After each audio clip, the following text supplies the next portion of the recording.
Chapter 276. But she suppressed the shock in her heart and did not show any surprise on her face. Instead, she revealed a smile and said, "We were just passing by and it just so happened that it was getting late. Seeing that there was someone here, we wanted to stay the night.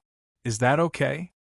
The woman was silent as she looked at Fengjiu and Ling Shuang outside the door.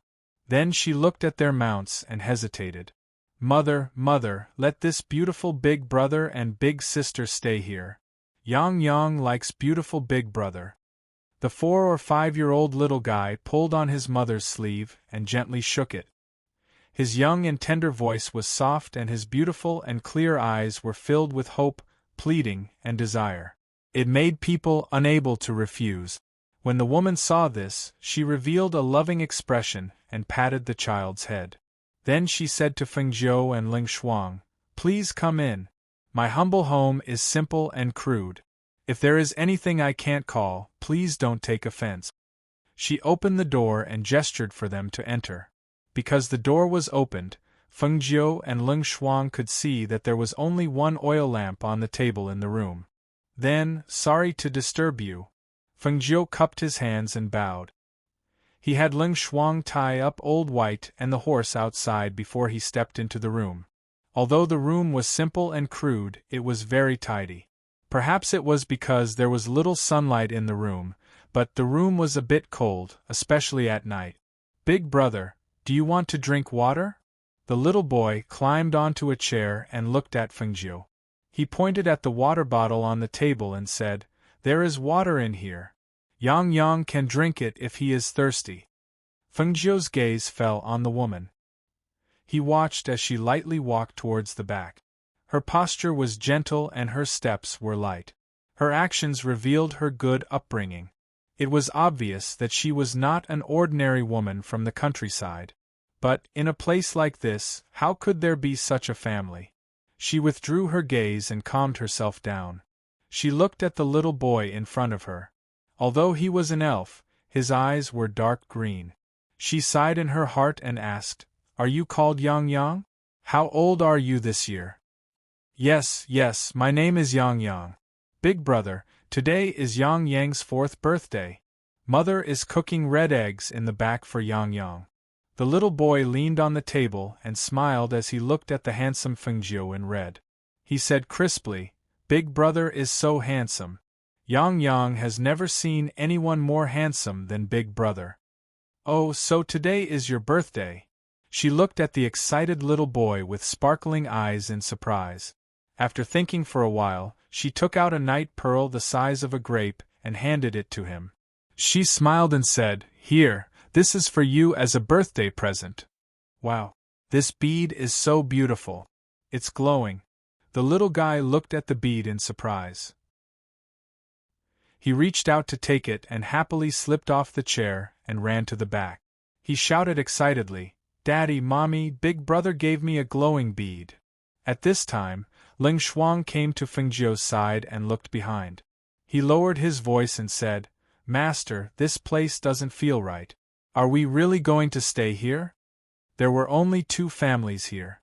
The other side of the house had their doors closed and the lights were lit, but there was not a single person in sight. In this family, only the child was slightly normal.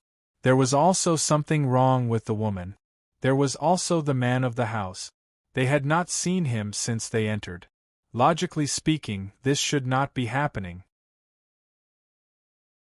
Chapter 277. She glanced at Ling Shuang and asked, "Where's Qiuqiu?" "It's on the horse's back outside, refusing to get down." "Let it be. It should be fine. You, on the other hand, don't run around at night." As she instructed, the curtain moved slightly and the little boy ran out. "Big brother, Mother said this is very precious. Yang Yang can't accept it." He handed the luminous pearl back to Fengjiu. Although he said that, the child had never seen such a thing before and his eyes were filled with reluctance. Fengjiu smiled and said, "It's fine, just take it." As soon as he said that, the woman walked out with several red eggs. "There's nothing much to serve at home. Both of you, have a red egg first." The woman's voice was soft and gentle as she looked at Yang Yang with motherly love. Big brother, can Yang Yang really accept this pearl? He blinked and looked at Fengjiu, then looked at his mother. This luminous pearl is very precious. The child doesn't know any better, so please accept it. The woman said softly and motioned for Yang Yang to return the pearl to Fengjiu. It's fine, it's just a little toy for the child. Keep it, Fengjiu said with a smile and told Yang Yang to keep it. Seeing this, the woman bowed to Fengjiu and said, in that case, this woman will thank you on behalf of my son for this gift. Fengjiu's eyes moved slightly when he saw the woman's curtsy. He smiled faintly and didn't say anything. Not long after, the woman left Yang Yang to accompany Fengjiu in front and went to the back. Yang Yang, who lives in the house next door? Fengjiu asked the child who was eating an egg. It's grandfather and grandmother, but grandfather and grandmother's health isn't good, so they often stay in the house. Oh? Then what about your father? Is he home too? Last time, a bad guy came and injured father. Father is now recuperating in bed. He handed a red egg to Tong Jiu and said softly, brother, you eat too. Mother said that you can only grow up safely if you eat red eggs. Hearing this, she smiled slightly, took the egg, peeled the shell, and ate it. After a while, the woman brought a dish, a piece of meat, and 2 bowls of rice. She said to Fengjiu, there's nothing else in the house. The dish is wild vegetables, and the meat is wild rabbit meat caught in the forest. Young master, please make do with it. Then, he took Yang Yang away, leaving Fengjiu and Ling Shuang in front. After she left, Fengjiu looked at the dish and meat on the table, as well as the 2 bowls of rice. Then he said to Ling Shuang, sit down and eat. Although this family is a little strange, they don't have any ill intentions towards us. Hearing his master's words, Ling Shuang nodded and sat down at the table, picking up the rice to eat. As the night deepened, the surroundings seemed to become colder. Even the sound of insects outside seemed to be very clear due to the silence of the night. It was so clear that there was a hint of strangeness. Fengjiu and Ling Shuang were arranged to rest in the side room. In this strange place, it was impossible for the two to have a good rest. Thus, Ling Shuang kept watch while Fengjiu sat cross-legged and closed his eyes to cultivate. The first half of the night was peaceful until the second half. The whistling of the wind hit the door and windows, making banging sounds. The whistling of the wind outside was a little scary. Chapter 278. The two of them immediately opened their eyes and stood up. However, before they could do anything, they heard a gust of wind howling with grief and indignation. Why? Why won't you let us go? Why? It was an old and hoarse voice with a hint of sharpness. It was extremely clear in the night. It wasn't a woman's voice, but rather an old man's. However, Fengjiu's eyes moved slightly. She looked outside and said to Ling Shuang, don't go out if it doesn't concern you. As she spoke, she sat down at the table. Hearing this, Ling Shuang was slightly startled. He nodded and stood guard behind her. Outside, a middle-aged man wearing a Taoist robe stood in the air with a whisk in his hand. His body surged with powerful spiritual energy, as well as a holy light that was slightly different from spiritual energy. On the ground, an old woman and an old man supported each other. Their faces were filled with tears and unwillingness. What filled their bodies was not rich spiritual energy, but waves of wind. Let you go? Ha ha ha ha, what a joke! The middle-aged man standing in the air laughed. Humans and ghosts walk different paths. If I hadn't met you, I would have let it go. But now that I've met you, I'll definitely take care of you. As soon as he finished speaking, he waved the whisk in his hand. A wave of spiritual energy accompanied by a sharp airflow and holy light shot downward. In the air, a sharp sound could be heard. The old woman and the old man who were originally standing on the ground were also enraged. We didn't harm anyone in our lives, but we died with resentment. Even after we died and turned into ghosts, we didn't harm anyone who passed by. But you, a person who talks about righteousness, won't even let us go. You keep saying that you'll take care of us. Since that's the case, we'll kill you even if our souls scatter." The old man shouted with grief and indignation. He seemed to have been a cultivator when he was alive, but after he died, he became a ghost. The resentment on his body did not dissipate, and the yin energy was extremely heavy. As he shouted, his whole body floated up. The claws on his hands grew longer and grabbed at the Taoist priest. In the room, Ling Shuang couldn't help but widen his eyes when he heard this. He looked at Feng Jiu and asked in a low voice, "Master, are these people ghosts?" Feng Jiu tapped on the table and said softly, "Not entirely." "Not all?" Ling Shuang was stunned. He suddenly remembered that his master said that only the child was normal. He couldn't help but ask, "Master, you mean that only the child is human?" "Yes," she responded and said, "Before I entered the door, I only sensed the aura of one person. It was that little boy. His parents and grandparents should all be dead, because I didn't sense any signs of life here other than us and the child." "But how is that possible?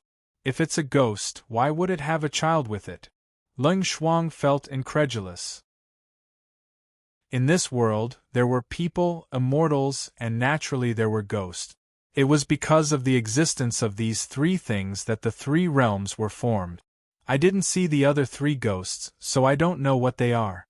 But Yang Yang's mother shouldn't be an evil ghost. She doesn't have any ill intentions towards us. Even the food we ate tonight was something that we can eat, and not the sand created by the ghost eyes. Hearing this, Ling Shuang remembered that when the woman served the vegetables and meat, she specifically said that they were wild vegetables and rabbit meat. Obviously, she knew that his master knew that she wasn't human. "Master, then they're here probably for the child." Chapter 279. From the sound of it, there seemed to be another man's voice outside. The two guessed that it was Yang Yang's father. Thinking of this, Feng Jiu closed his eyes. No one knew what he was thinking. Then, there was a knock on the door, followed by a soft call. "Young master." Hearing this voice, Ling Shuang cautiously moved forward and stood in front of Feng Jiu. "What's the matter?" Feng Jiu motioned for Ling Shuang to step back. "Young master, please open the door and let this woman in to talk." Hearing this, she motioned for Ling Shuang to open the door. Ling Shuang paused for a moment before opening the door. When she saw the woman outside, her palms turned cold. This woman was not a human, but a ghost. Thinking of this, she swallowed her saliva and took a step back. She was not afraid of a human, but a ghost. Feng Jiu looked over and saw the pale-faced woman carrying the sleeping Yang Yang in her arms. She knelt down in front of her with a plop. "Young master, what are you doing?" Feng Jiu frowned and looked at her tear-stained face. That old Taoist came again. He said he wanted to take us in, but in fact, he came for my Yang Yang. Yang Yang was born with a spiritual pearl in his stomach, but the pearl could not be removed. This old Taoist said he wanted to refine him into a human pill to cultivate. We have no other choice but to come and beg young master. She sobbed softly and said, "I know that young master is not an ordinary person. You must have noticed that we are ghosts and not humans. However, although we are ghosts, we have never harmed anyone. We only stayed here for the sake of our child. Our family of 99 people is only left with Yang Yang. Young master, please, please help us." She sobbed softly. Her words were filled with helplessness and despair, which made Feng Jiu's heart sink slightly. She wanted to stand by and watch, but she couldn't resist her pleading. If she didn't help, not to mention these ghosts, even the child's fate would be full of misfortune. Although she was cold-blooded by nature, the child was innocent.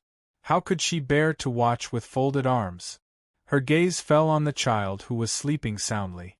It turned out that he had a spiritual pearl in his belly. No wonder, when she came in, she saw that the child was full of spiritual energy.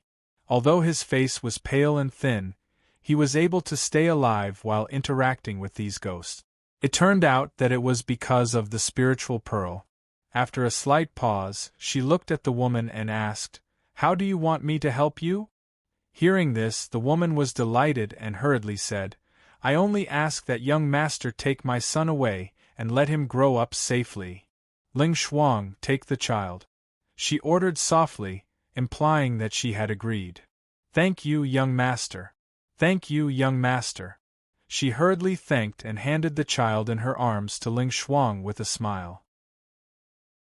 Looking at her sleeping son, her heart was filled with reluctance.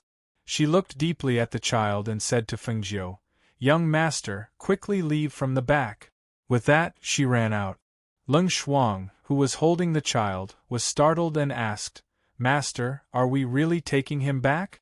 She did not think that her master would really help that ghost. "Our family doesn't lack food. If we take him back, we'll take him back. What's the big deal?" Fengjiu said disapprovingly. "He has lost his parents and family at such a young age. He is quite pitiful." Ling Shuang looked at the sleeping Yang Yang with pity in her eyes. She and her younger brother depended on each other for survival. Her younger brother was taken care of by her, but this child had lost his family at such a young age. She could not help but feel pity for him. Ah! Chapter 280. Look after the child. I'll go out and take a look, she said to Ling Shuang and walked out. When he opened the door, he saw the ghosts lying on the ground, screaming miserably. Streams of glowing air whizzed down from the air and whipped the ghosts, producing sharp whooshing sounds. When she saw the ghosts on the ground become very faint, as if they would disappear at any time, her eyes flickered. She raised her head and glanced at the Taoist priest who was waving his horsetail whisk. She moved her fingers, and a silver needle appeared between them. With a whoosh, the needle shot towards the man in the air. Whoosh! The silver needle was swept away by the Taoist priest's horsetail whisk, and he also stopped whipping the ghost. Instead, he glared at Fengjiu and shouted in a deep voice, "You little brat, who are you? How dare you associate with ghosts? You really deserve to die." As he spoke, he waved his horsetail whisk, and a stream of airflow attacked Fengjiu. Whoosh! Fengjiu calmly dodged the murderous aura. He glanced at the Taoist priest and said, "You used a killing move right from the start. Could it be that you also think I'm a wandering ghost? Ha ha ha ha. Brat, there's a path to heaven, but you don't want to take it. So what if I kill you?" The Taoist priest laughed loudly. His voice was arrogant and ruthless, without the mercy of a Taoist priest. "Young master, leave quickly. This old Taoist priest is at the peak of the Foundation establishment realm. Young master, don't fight him head-on. Quickly take my son and escape," the man who stood up shakily shouted at Fengjiu. He thought that if they delayed the Taoist priest, his son and the young man would have a chance to live. Fengjiu glanced at them and didn't say anything. Instead, he raised his eyes and glanced at the Taoist priest. A faint smile appeared on his lips. "Many people wanted to kill me along the way, but in the end, I killed them all." Her voice was lazy and indifferent. She really didn't care about a mere peak of the Foundation establishment realm cultivator. "If you leave now, I can spare your life." She looked at the Taoist priest in the air, and said with a serious expression. She didn't seem to be joking. However, no one took her words seriously. In their opinion, this young man wasn't even a Foundation establishment cultivator. How could he kill the old Taoist priest? The old Taoist priest thought the same. And thus, when he heard her words, he laughed disdainfully. You? I'm afraid you don't."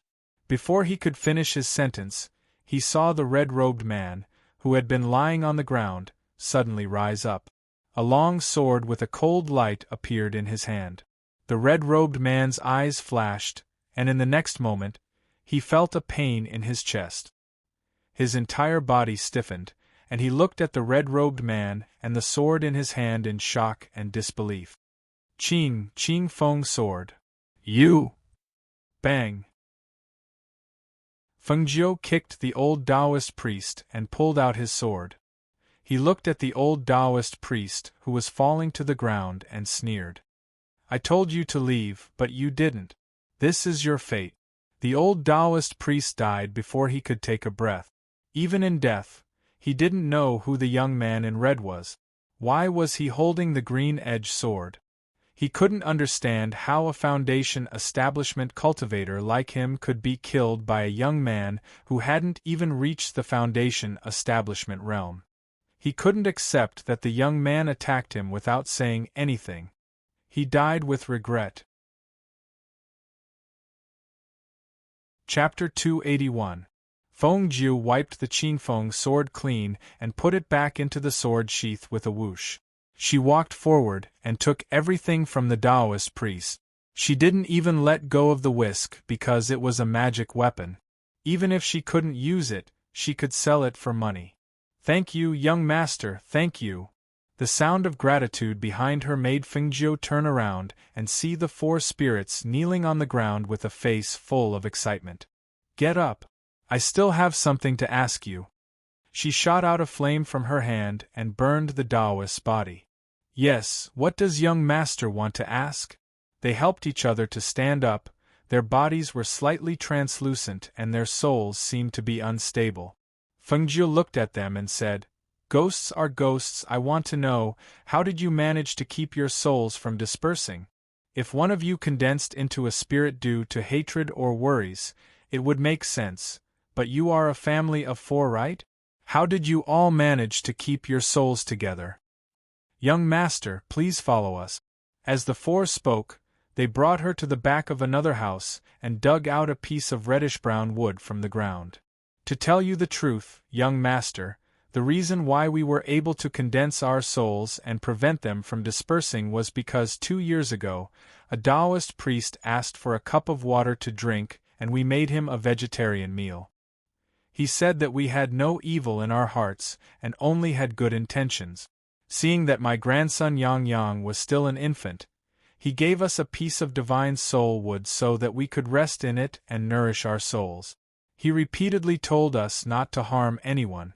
For the past 2 years, we have kept this in mind day and night. We have been grateful and did not dare to do any evil. However, we did not expect that we would be targeted by that Taoist priest. Hearing this and looking at the god's soul wood, she finally understood that there was such a thing. Then, she asked again, since that Taoist was kind and you were spirits, why didn't you hand Yang Yang over to him? We did. This time, it was the young man who spoke. He looked at Fengjiu and said, At that time, we asked that master to take Yang Yang away. After all, as ghosts, it's inevitable that we'll be tainted with yin qi. We were afraid that it wouldn't be good for the child to be with us. However, the master declined and said that when the time is right, there will be a benefactor to help.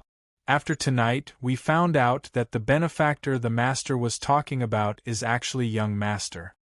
Fengjiu rubbed his chin and thought to himself, is there really such an expert in this world who can calculate? That Taoist is dead. What do you plan to do next?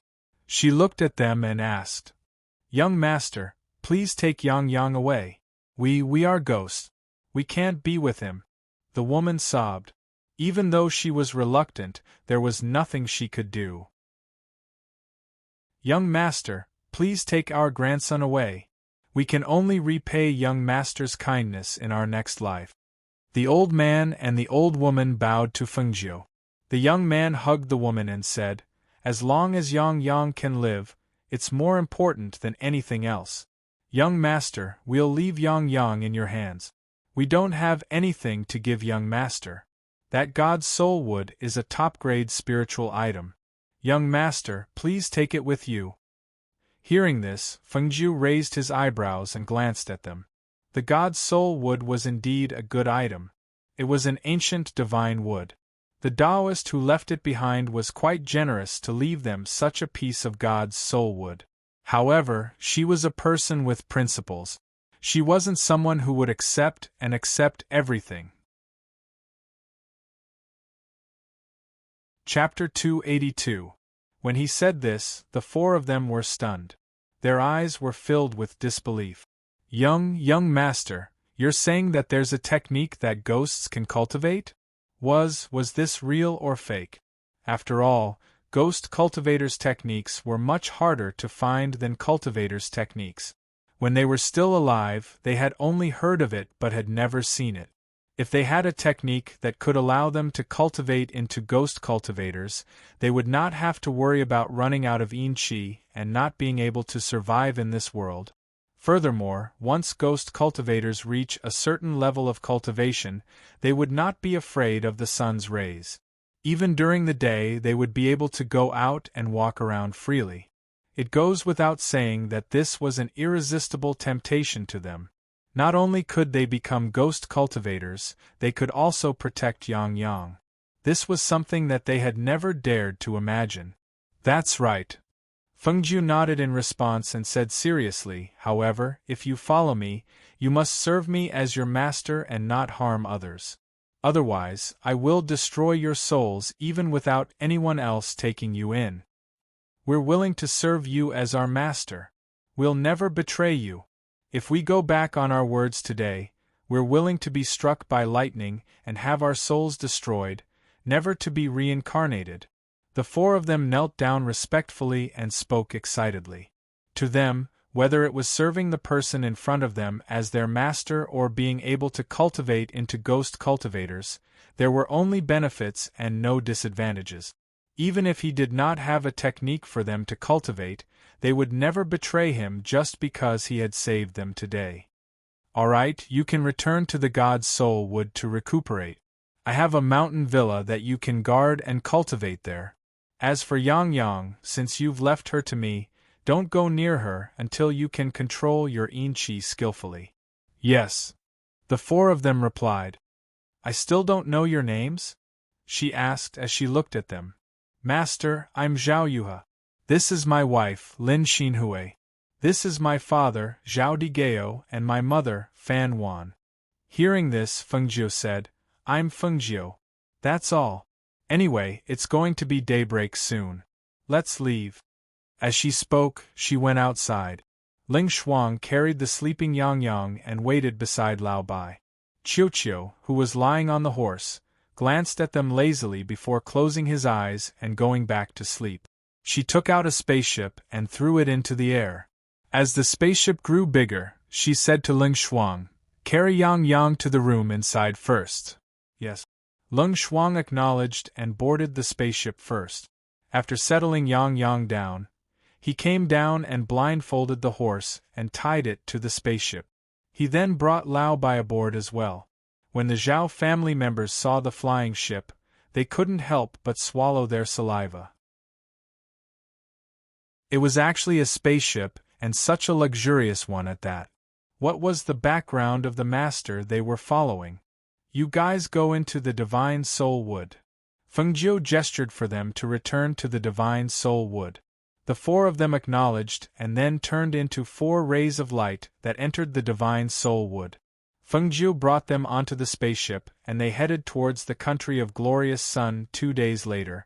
Because the spaceship was too conspicuous, she kept Feng Fei when they arrived at a town near the border of the country of Glorious Sunday. The 3 of them rode on horses and headed towards the city. Since they had time, they weren't in a hurry to return to Yunhua City. Chapter 283. No matter where the beautiful Fengjiu went, she naturally attracted everyone's attention. Not to mention her beautiful appearance, just her outstanding figure and temperament were extremely rare even among the aristocratic families in prosperous places, let alone in this relatively remote town on the border. Ling Shuang was still dressed in tight black clothes, outlining her exquisite figure. Her cold face was like ice, and although she was beautiful, no one dared to approach her. Because they had entered the city, they rode slowly on their horses.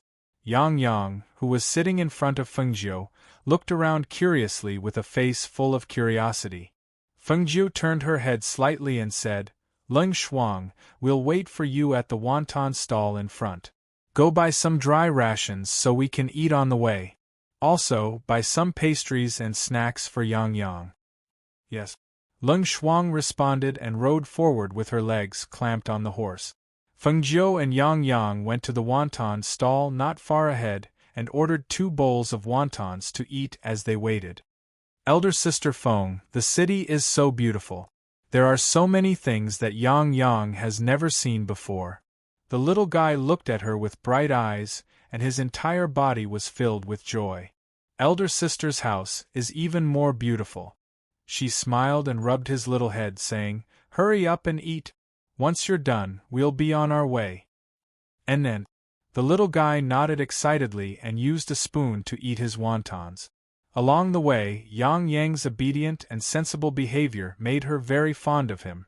She couldn't help but reveal a gentle smile when she saw him leaning his little face against the big bowl and eating the wontons in such a cute and adorable manner. On the second floor of the restaurant opposite the wonton stall, a man in a navy blue robe stood by the window with his hands behind his back. He inadvertently glanced at the beautiful woman in a white dress at the stall and saw the gentle smile on her slightly tilted face. With just one glance, he could not move his eyes away. So beautiful!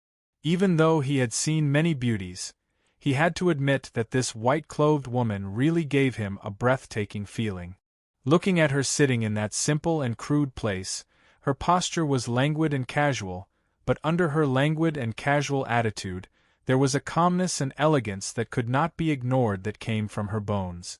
Perhaps because she sensed that he was looking at her, the smile on the woman's face disappeared, and she looked up at him. When their eyes met, his heart trembled slightly. What a beautiful pair of eyes! Her clear eyes were deep and bottomless, yet they concealed a fierce sharpness. Originally, when he looked at her, he thought she was only a delicate and peerless beauty, but this glance allowed him to know that this woman was absolutely not an ordinary person. Her gaze had an intimidating aura. Her clear eyes were cold and indifferent. She didn't avoid his gaze, nor was she bashful. She met his gaze with scrutiny. Seeing this, the corner of his lips curled up and interest appeared in his eyes. A middle-aged man standing behind the man saw this and followed his gaze. His gaze also fell on the woman in white at the stall. He only sized her up for a moment before withdrawing his gaze and respectfully standing behind the man. Feng Jiu withdrew his gaze and began to eat his wontons. The man's aura was extraordinary, and she guessed that he was not an ordinary person. She was just passing by and didn't want any accidents to happen on the way, so she didn't pay any attention to the man. Chapter 284. I think it's a girl in black. She's quite pretty, but it's a pity that she ran into that pair of siblings. Let's go and take a look. No one in our city has ever dared to compete with them. I'm guessing that she's from another city. Her phoenix eyes flashed when she heard those words. She looked in the direction where the crowd had run off to watch the commotion. She paused for a moment before asking, "Yang Yang, are you done eating?" "I'm full, but I haven't finished eating. What should I do?" The little fellow couldn't bear to waste food and was still drinking soup. He looked at the remaining wontons in his bowl with a reluctant expression. Feng Jiu chuckled when she saw this. She rubbed his head and said, "Don't eat any more if you're full. Don't overeat. There will be pastries later." She smiled as she paid the bill. Then, she held his hand with one hand and Lao Bai with the other and walked towards the crowd. "Master, are you interested in that girl? Do you want me to invite her over?" The middle-aged man on the second floor asked when he saw that his master's gaze was following the girl in white. The man standing with his hands behind his back turned around and glanced at him when he heard this. He said, "Do you think you can invite her over?" The middle-aged man was stunned when he heard this. He asked in confusion, "Master, what do you mean? How could he not invite a girl over? Furthermore, with his master's status, it would be too easy for him to invite that girl over." The man didn't say anything. When he saw the white figure walking towards the crowd, He turned around and walked down the stairs, intending to follow and take a look. The middle-aged man hurriedly followed after him when he saw this. In an empty space surrounded by the crowd, a thin man was being pressed down by a fat woman. He couldn't get up for a long time because the fat woman's weight was all on him. His entire face was flushed red, and even breathing was difficult for him. "Quick, get up quickly!" The man tried to push the fat woman up, but he couldn't move her at all. "Whoa, brother, my chest hurts." She kicked me in the chest. "It hurts so much. It hurts so much that I can't stand up." The fat woman was lying on her back facing the sky. Because her brother was below her as a human cushion, she didn't feel any pain when she fell. But because her chest was kicked, she couldn't catch her breath. She didn't even have the strength to stand up. Ling Shuang, who was dressed in black tights, coldly glanced at the two men. When he was about to leave with his horse, he saw his master standing in the crowd with Lao Bai and Yang Yang. He immediately walked towards her. "Master, everything has been purchased." Fengjiu glanced at the two on the ground and nodded. "Then let's go." She carried Yang Yang onto Lao Bai's back, and climbed up as well. Her legs clamped around Lao Bai's abdomen as she let out a low shout and charged forward. Ling Shuang also jumped onto his horse and followed behind her. Seeing the two women leave on their horses, the surrounding people couldn't help but be stunned. They only felt that these two people were really gutsy, beating up the two local rich people and leaving just like that. Seeing this, the eyes of the man in the crowd lit up. He didn't expect to meet such a beautiful woman on this trip to a small ninth-class country like the glorious Sun Empire. Seeing the white figure gradually disappear into the distance, he didn't stop and chased after the figure in front of him. Chapter 285. Fengjiu rode on Lao Bai's back. Because they were on the main street, their speed wasn't fast. She didn't ask Ling Shuang what had happened earlier. It was as if the previous scene had never happened. She didn't care. Actually, it wasn't that she didn't care. She knew that Ling Shuang was fine, so there wasn't anything that she should care about. "Mistress, someone is following us." Ling Shuang, who was riding beside Fengjiu, spoke up. His eyes were like frost as he looked at the man who was following them unhurriedly. "Let's go. Don't worry about him," Fengjiu said nonchalantly. She didn't need to turn around to know that it was the man who had been upstairs earlier. The man's invasive gaze made it difficult for her to ignore him. If he dared to follow them, then so be it. She wanted to see how he was going to follow them. "Where are the snacks I asked you to buy for Yang Yang? Give me some." She reached out to Ling Shuang. "Here. I bought some sugar lotus seeds." Ling Shuang handed her a small bag. Fengjiu took it and handed it to Yang Yang, who was sitting in front of her. "Here, take it and eat it. But don't eat too much at once." "Thank you, big sister Feng." Yang Yang smiled happily and thanked her. "Good boy." She pinched his little face and smiled. The man following behind her had been watching. Although he could only see her back most of the time, her every move, every frown, and every smile fell into his eyes, making him look at her with interest. The two people in front of them rode their horses until they exited the city gate. The two people behind them continued to follow. The difference was that after exiting the city gates, the two of them flew on their swords and were less than 10 meters behind Fengjiu.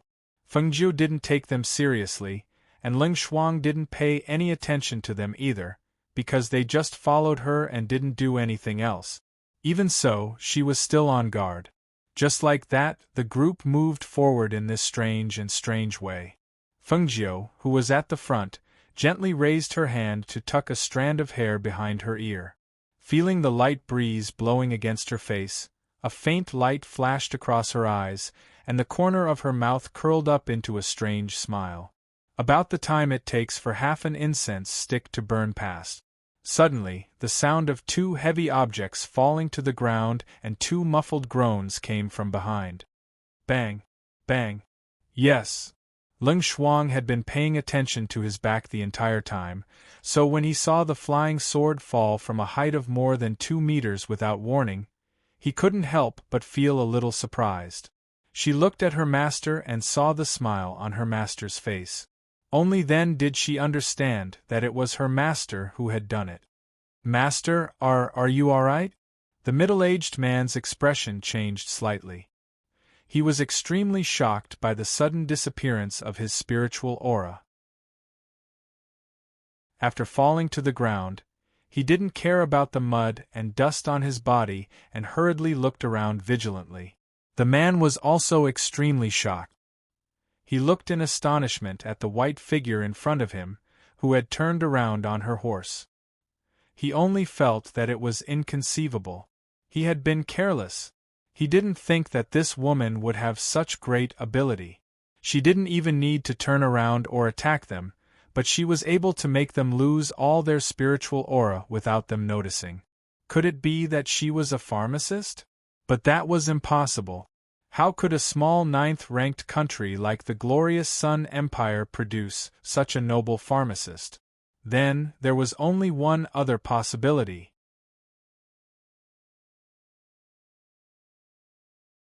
Chapter 286.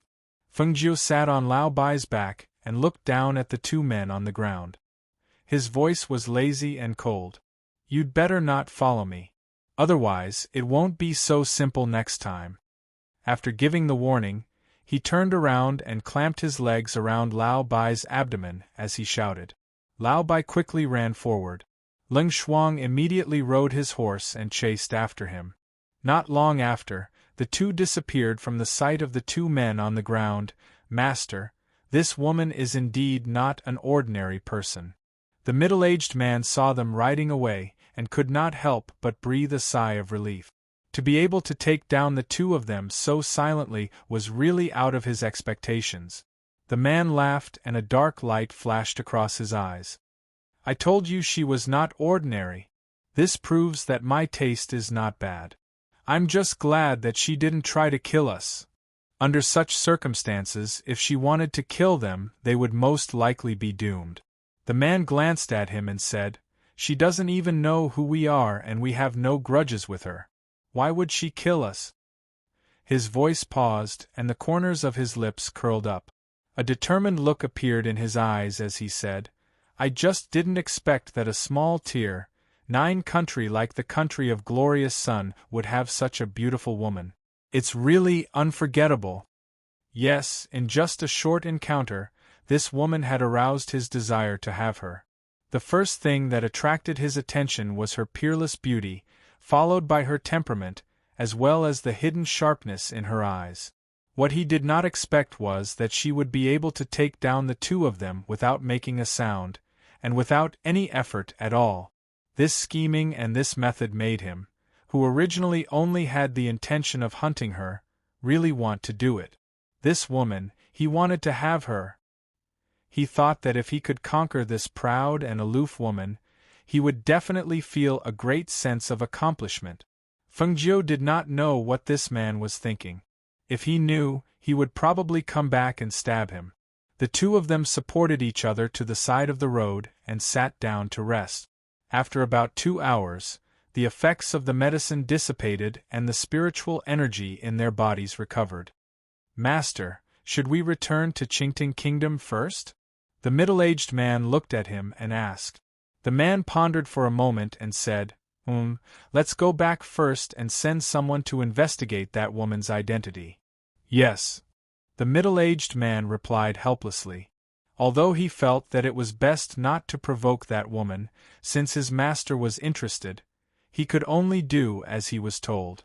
On the other side, Ling Shuang was puzzled and asked, "Master, when did you use the medicine? Why didn't I see it?"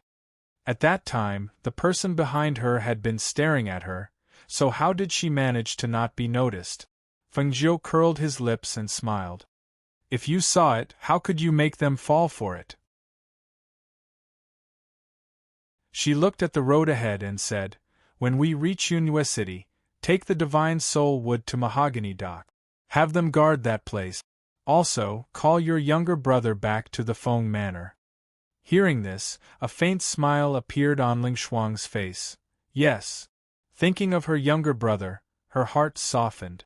Half a month later, they arrived at Yunhua City. After entering Yunhua City, Feng Jiu and Ling Shuang went their separate ways.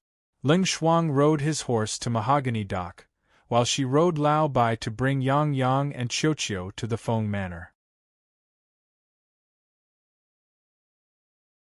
Chapter 287. Did you hear? Apparently, Guan Shilin, who left the Guan family, has become the #1 expert on the black market's Huang ranking. We already knew about this 2 days ago. Actually, that Guan Shilin's battle prowess and talent are truly shocking. I went to the black market's arena to watch him fight. His skills are truly amazing. For the Guan family to chase him out, it really is their loss. But of course, recently, quite a few families have been trying to rope him in. Some even want to use marriage to bring him into the family. But I heard that he wants to establish his own family, so many people are at a loss. That's right. Didn't he buy the large residence next to the Feng Manor? I heard that he's been preparing for it recently. It seems that he's just waiting for an auspicious day to enter. Then the Guan family is probably dying of regret. Haha, that's for sure. The eldest young miss of the Feng Manor hasn't appeared recently. It seems that she went out to train? Speaking of the Feng family's young miss, it really is inconceivable. She actually had old Master Feng cancel the marriage with the third prince. Could it be that she's not afraid that her face will be ruined and she won't be able to get married after canceling the marriage? So what if she can't get married? The Feng Manor only has her blood. Even if she doesn't marry into the Feng Manor, they can still raise her. However, didn't I hear that the third prince refused to cancel the marriage? It seems that this matter is still being delayed. The third prince is the most outstanding of the younger generation in Yaori. In truth, the Feng family's eldest young miss being able to marry him can be considered the fortune of 3 lifetimes. I really don't know if she, as that person spoke. He inadvertently glanced over and immediately widened his eyes in shock. The 2 people to the side saw this and turned around to look. What they saw also caused them to widen their eyes in shock. Aside from disbelief, they were also a bit embarrassed. They never thought that the person involved would hear them talking about someone behind their back. Hearing those words, Feng Jiu faintly smiled. Glancing at those people, he rode Lao Bai back to the Feng Manor. So it turned out that her brother had already become #1 on the black market's Huang ranking in such a short amount of time. He had even bought a residence. As for her marriage with Murong Yi Xian, that would be settled when she returned. Once she was far away, those people finally managed to recover after a while. They stammered. That person is the Feng Manor's eldest young miss, Feng Qinggu, right? Has her face recovered? It seems that he has recovered. He said that he went out to train. I guess he went to find a doctor to treat his face. Another person said, his eyes full of amazement. She is indeed the #1 beauty of glorious Sunday. Her appearance and temperament are truly breathtaking, because Feng Jiu was riding on Lao Bai, who looked like both a dragon and a horse. It was very conspicuous. Coupled with the fact that her face had been restored, her peerless beauty caused everyone who saw her to cry out in surprise. Isn't that the Feng family's young miss, Feng Qinggu? Look, has her disfigured face recovered? There were many citizens in Cloud Moon City who were familiar with her.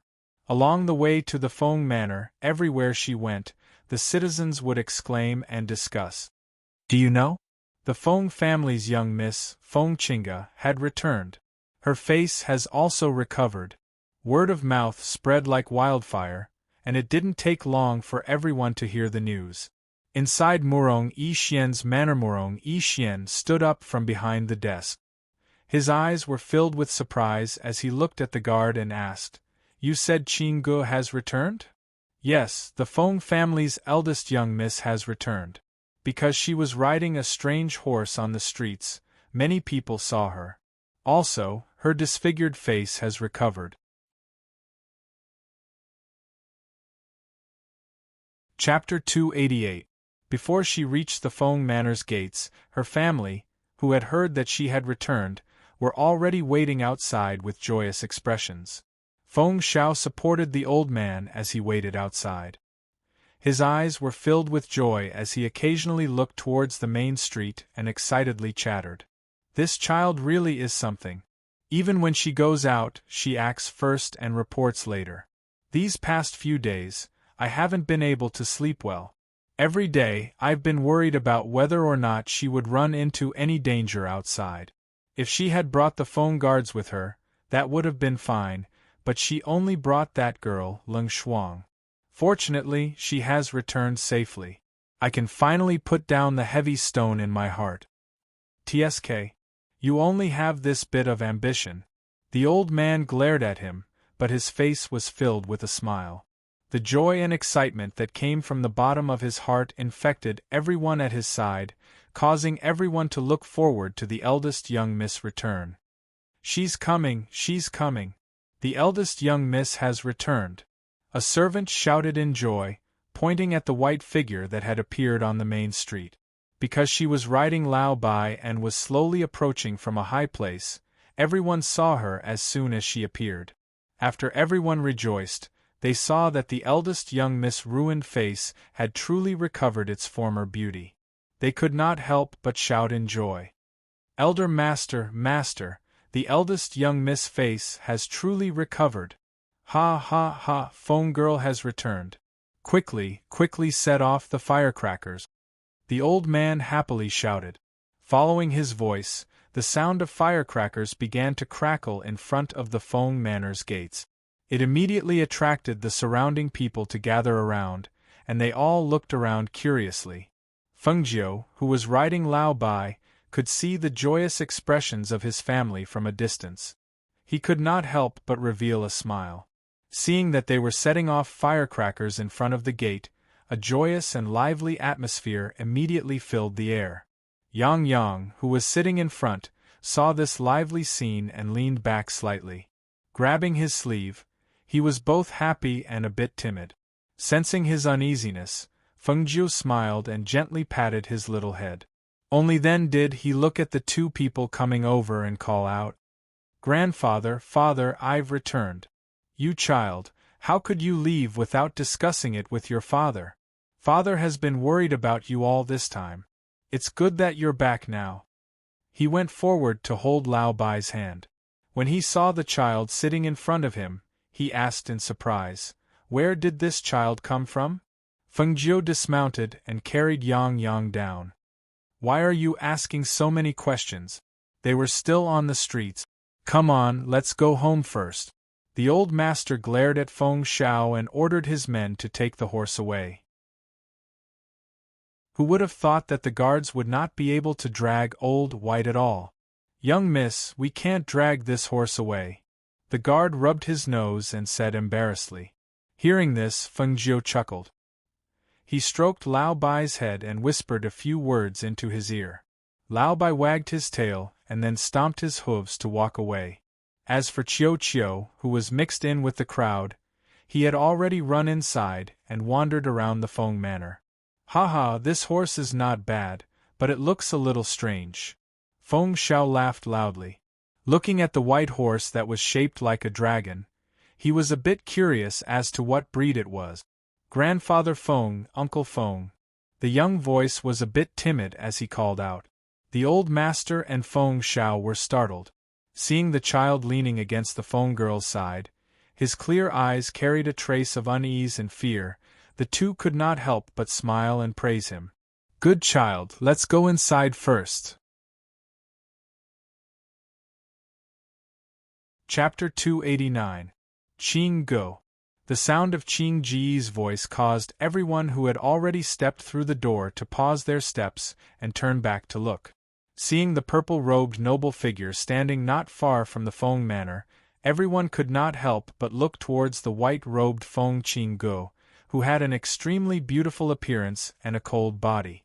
The person who came was the third prince, Morong Yi Xian, her fiancé. Although the old man had proposed to cancel the marriage between the two of them, due to Morong Yi Xian's unwillingness, The marriage was still delayed until now, and the relationship between the two of them had yet to be broken. The surrounding commoners were originally not optimistic about the marriage between the two because Murong Yi Xian was the most talented among the new generation of glorious son and had the most promising future. As for Feng Qinga, even though she was the eldest young miss of the Feng Manor and the #1 beauty of the glorious Sun Empire, in this world where strength was respected, her strength was nothing special in the eyes of the world. In fact, even some of the children of the first wife of the family were more talented than her, not to mention the fact that her face had been completely disfigured. Even if her face had been restored, her cultivation was still too weak. In the eyes of the crowd, she was still not worthy of Murong Yi Xian. After all, the person standing next to a favored son of heaven must be a woman with first-class appearance and strength. You all go in first. She handed Yang Yang to her grandfather, and let them go in first. All right, then you all go ahead and talk. If you really can't do it, then call him in. The old man said, then led Yang Yang inside. Feng Xiao glanced at Murong Yi Xian, shook his head, sighed and also walked in. Although he was quite satisfied with Murong Yi Xian, unfortunately, his daughter didn't like him and he couldn't do anything about it. No matter how satisfied he was with him, everything had to be done according to his daughter's wishes. Murong Yi Xian walked forward and saw that the scars on her face had all disappeared.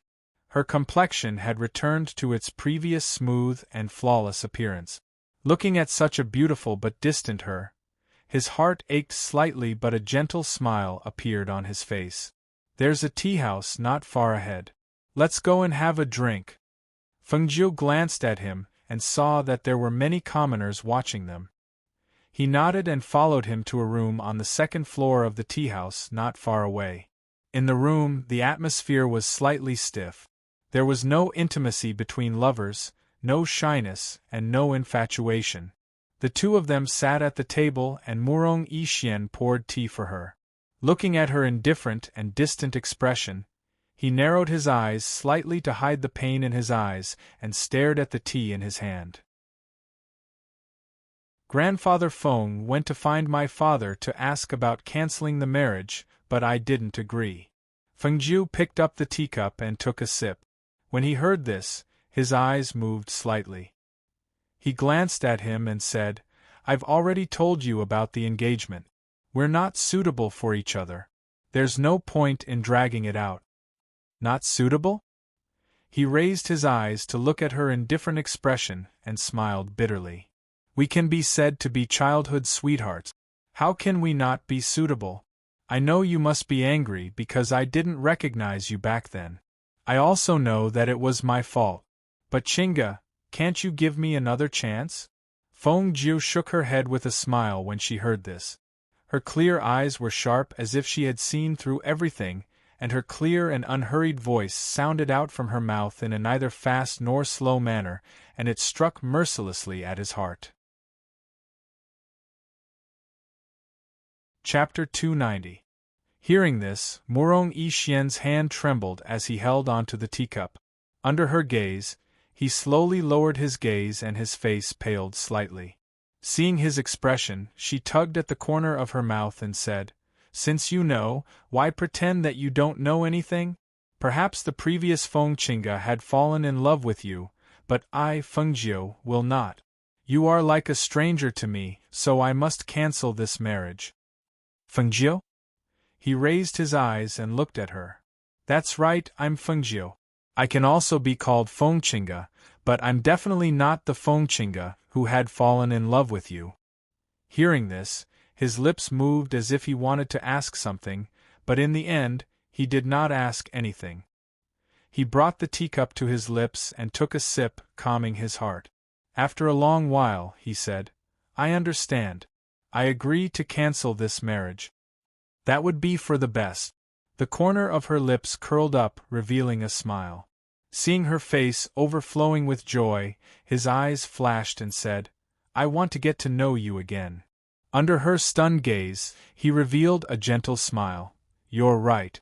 The first time we met in the restaurant, the second time we met in the Peach Blossom Cove, and the second time we met on the street, you stunned me and made my heart beat faster. I was unable to forget you, so even if the marriage is cancelled, I will still pursue you. Fengju shook her head and stood up, smiling. I advise you not to waste your time on me. Go and cultivate properly. After leaving behind these words, she left. She was very clear that she would not fall in love with someone like Murong Yixian. Although he was very outstanding, he was not suitable for her. Seeing her turn and leave, he did not stop her because he knew that as long as he was strong enough and outstanding enough, then there would come a day when she would be his woman. In this world where strength was respected, the strong would be respected and the weak would not be able to survive. Even if she had the Feng Manor behind her, this world was so big that there would come a day when she would know that only the strong could protect her. And she was right. He did need to cultivate diligently. The glorious Sun Country was only a stepping stone for him. He would not spend his entire life here. Outside, there was a wider sky for him to soar in. Feng Manor. Fengjiu heard Guan Xilin's voice before he even entered the living room. Why isn't Xiaoju back yet? That Murong Yixian is really something. It's really boring for a man to be so wishy-washy. Who said I didn't come back? She walked in with a smile. Guan Xilin, who was sitting down, greeted her happily as soon as he saw her. Xiaojiu, you're finally back. I rushed back as soon as I heard that you were back. You're about to enter the residence, how can I not come back? She said with a smile, but when she didn't see Yang Yang in the hall, she asked, Grandfather, where's Yang Yang? He's tired. I've asked the servants to take him to rest. The old man smiled and said, I've instructed the kitchen to make a few dishes that you like. Come and have a few drinks with us before returning to the courtyard to rest. When Feng Xiao heard the old man's words, he frowned in disapproval and said, Father, Qing Good just came back. She must be exhausted. If she wants to drink, let her rest first, right? Look at her. She's lost so much weight after going out. She must have suffered a lot outside and didn't rest well. Hearing this, Fengjiu smiled and said, It's fine. I won't.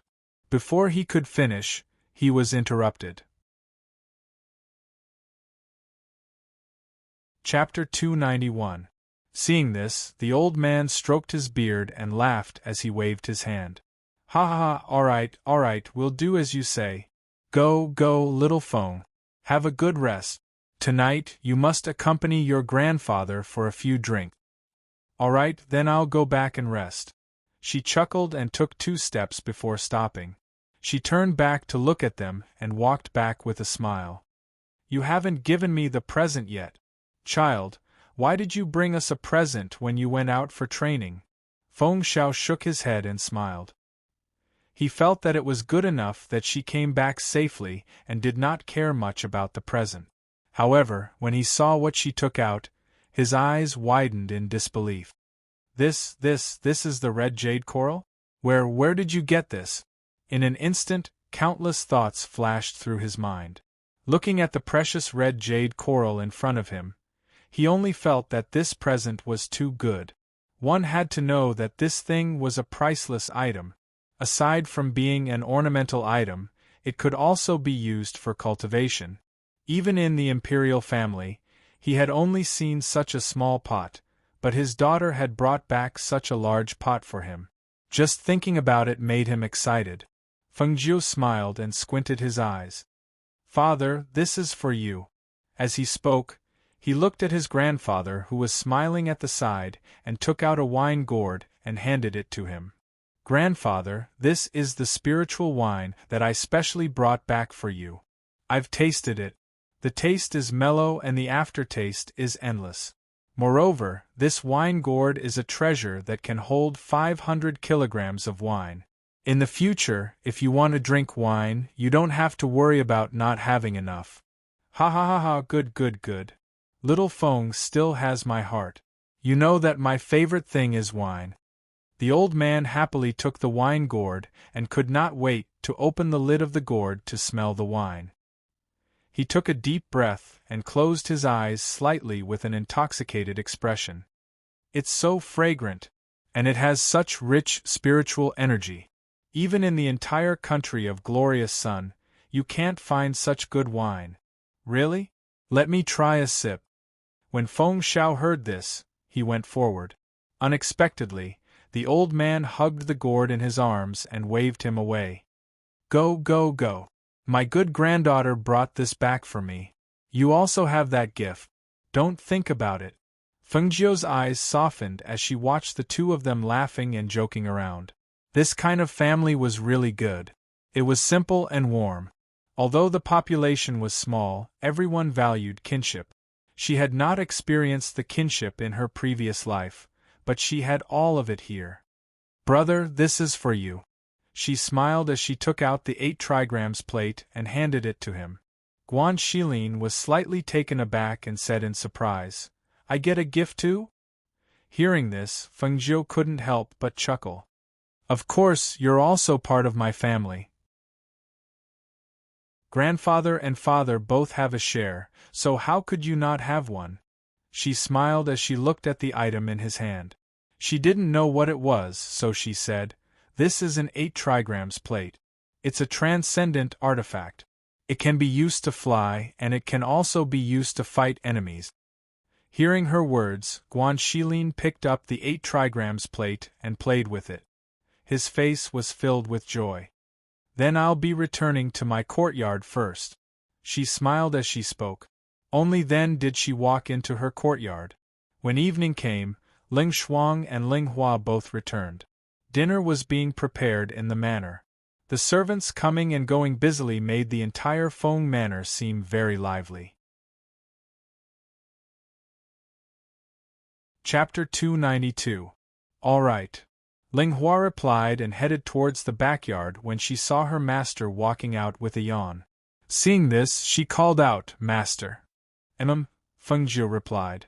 She had just woken up and was still a little sleepy, so she appeared to be very lazy. Master. Ling Hua couldn't help but smile when he saw her and called out to her. Feng Jiu's gaze swept over him and smiled. Looks like your body has become much stronger. I practice Tai Chi every morning and night, so my body is already very good. Ling Hua said happily. That's good. She nodded and walked towards the old man who couldn't help but start drinking. She smiled and said, Grandfather, aren't you afraid of getting drunk? This wine has a very strong recoil, so you can't drink too much at once.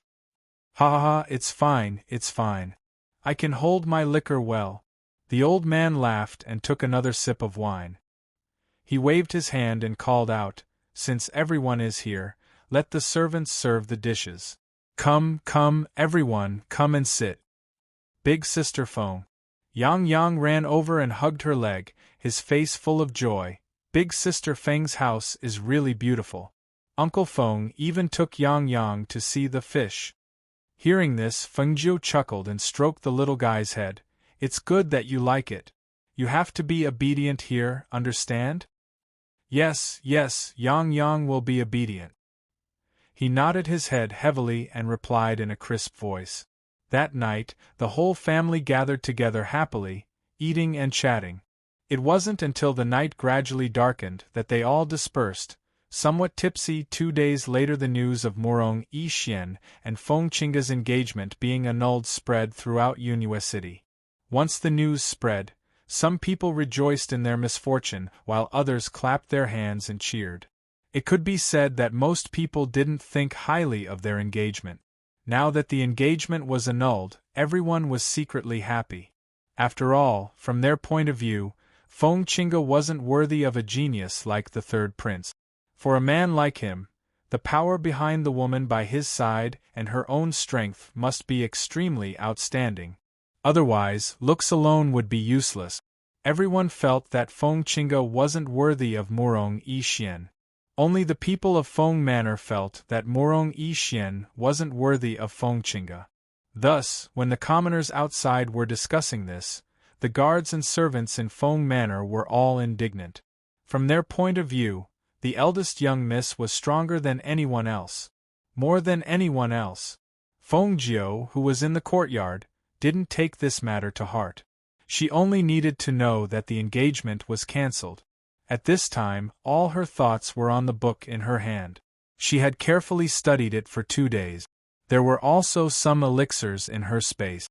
Now, she just needed to start learning from the simplest alchemy.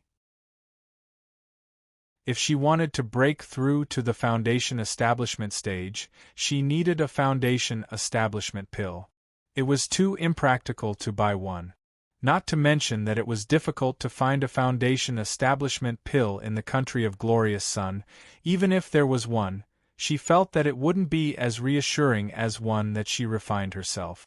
Moreover, in the book her master had given her, there was a mention of a perfect foundation. It was a foundation that was 1 in 10,000. If she could achieve a perfect foundation, then she would have a good foundation for entering the golden core stage or even the nascent soul stage. Chapter 293. Feng Xiao walked in and saw her reading in the courtyard. A loving and doting smile appeared on his dignified face. "What are you reading? Why are you reading so seriously?" "Father." She closed the book and stood up. She smiled slyly at him. "I'm just researching something new." "So mysterious." "All right, Father won't ask. I just came to see you and tell you that the small courtyard you wanted has been cleared out. Also, what are you going to do with that courtyard? Do you need to add something to it?" "No need, it's fine as long as it's empty." She smiled and said, "I'll be busy for a while. I'll have to trouble Father to take care of Yang Yang." "Don't worry. That child is very obedient. I've hired someone to teach him how to read and write. After a while, I'll teach him the horse stance to build the foundation. Let's go. Father will accompany you to see the courtyard. If there's anything you're not satisfied with, I'll have someone tear it down." "All right." She smiled and walked out with him. When the two of them walked to the rockery in the residence, they heard laughter from afar. Looking up, they saw the snow-white but chubby Lao Bai playing with several servant girls. Seeing this scene, Feng Xiao smiled and said, "Old Bai originally asked the servants to tie it up in the stable, but who knew that it couldn't stay there? These 2 days, I asked someone to untie it and let it wander around the mansion by itself." Looking at Lao Bai, who was lying on the ground with its 4 paws in the air and allowing the maidservants to stroke its belly, he shook his head and said with a smile, "You don't say, this Lao Bai is extremely intelligent. I see that it likes to get close to the maidservants when it has nothing to do, but it also looks down on the guard. It's really strange. Even the old master said that he has never seen a dragon horse like Lao Bai." Feng Jiu glanced at Lao Bai, who was lying on all fours with its belly exposed. He was speechless. Lao Bai is such a pervert. When I met him, no matter how much his previous owner tried to pull him away, he wouldn't leave. Who knew that once he met me, he would immediately come over and chase me all the way. Later, his previous owner said that he would give him to me. As the two approached, the maidservants hurriedly stood up and respectfully bowed. They called out in a low voice, "Master Mississippi, hiss!" White stood up from the ground and was about to approach Feng Jiu, but he was stopped by Feng Xiao. "Hey, hey, hey, you dragon horse, don't try to get close to my daughter." Feng Jiu, who was standing at the back, could not help but chuckle when he saw his father's sturdy body blocking Lao Bai from approaching. "Father, you should stop here. I can go to the courtyard by myself." She walked out from the back, and when she passed by Lao Bai, she glanced at the fat Lao Bai. She turned around with a smile and said, "Lao Bai, don't let him eat too much. He needs to lose some weight. Don't worry about that. Leave it to me. I'll take him out for a few laps later." Feng Xiao laughed loudly and indicated for her to leave. He stayed behind and led Lao Bai to the other side. After Feng Jiu arrived at the courtyard, he took out the alchemy cauldron and some elixirs that he had swindled from the Yama Lord. He wanted to start with the simplest and most common elixirs. He stayed in the courtyard for 4 to 6 hours. Chapter 294. They saw a cloud of smoke rising from one of the courtyards, accompanied by an unpleasant burnt smell. Everyone couldn't help but be stunned. That seems to be the courtyard that eldest Miss ordered people to clear out. Eldest Miss went in this morning and hasn't come out yet. Heavens! Could something have happened to her? Thinking of this, the maidservants and guards all ran towards the courtyard, afraid that something had happened to their eldest Mississippi. What's going on? What happened? Old Master Feng also ran out when he heard the commotion. He looked around, and when he saw smoke rising from one of the courtyards, he was even more stunned. What's going on over there? Old Master, that's the courtyard that eldest Miss ordered people to clear out. Eldest Miss went in this morning and hasn't come out yet. The loud noise just now came from that courtyard. It seems like something exploded. The steward who ran over hurriedly explained. Just as he finished speaking, he saw the old master holding his robe with one hand and running towards the courtyard as if he was flying. Seeing this, he was stunned for a moment before he hurriedly followed. When everyone hurriedly arrived at the courtyard and saw the scene inside through the courtyard door, they couldn't help but be dumbfounded. They saw their beautiful eldest miss sitting on the ground with her body completely black and dirty. The original color of the casual clothes she wore in the residence could no longer be seen. Her ink-black hair was splattered with black powders and medicinal dregs. It seemed that the ends of her hair were slightly curled due to the high temperature. Her face was also black and white. She looked extremely miserable as she sat on the ground and coughed. Waves of smoke rose from the room in front of her. What's going on? Everyone stared blankly. Someone recovered first and shouted, "Eldest Miss, are you all right?" Cough, cough, cough, cough, cough. Fengjiu, who had been ejected, sat on the ground. She waved away the smoke from the room in front of her with one hand while covering her nose and mouth as she coughed. She slowly stood up and turned around to see many people outside the courtyard. She waved her hand at them. "I'm fine. You don't have to crowd around there. Go do what you need to do." After saying this, she walked towards the pill room that was emitting scorched smoke. The first time she refined pills, the lid directly exploded. The air in the alchemy furnace, along with the dozens of elixirs she used, spurted out. Even she couldn't avoid it in time and was ejected by the air, causing her to be dirty and messy. She opened the window to let the smoke disperse. When she saw the scattered medicinal dregs on the ground, her face filled with pain. What a waste! It's a lot of money to buy them. Feng lass? Feng lass, are you all right? The old man, who had rushed over from outside, entered the courtyard and headed towards the pill room. The housekeeper stood guard at the entrance of the courtyard, while the others had already dispersed. When she turned around and saw him, she rubbed her nose and said with a smile, "Grandpa, I'm fine. I just wasted a furnace of good medicine." Fengjiu Fengjiu's Fengjiu of the eldest of Fengjiu, the of Fengjiu's, Fengjiu TT. TT test T of A. I'm learning. See, this furnace is ruined. She helplessly shrugged. It's easy to talk about it on paper, but it's difficult to implement it. Chapter 295. Yes, I can definitely do it. She smiled slyly and said, "But grandfather, no one is allowed to enter my courtyard. Go back and tell the servants that even if it's my father, it's best not to let him in." "Haha, alright, that's not a problem. Your father took Old White out for a stroll and isn't in the estate right now. If he were here, he would have rushed over already." He smiled and looked at the chaotic pill room. He asked, "Do you want someone to come and help you? When Ling Shuang comes back, she can come over." "Alright then.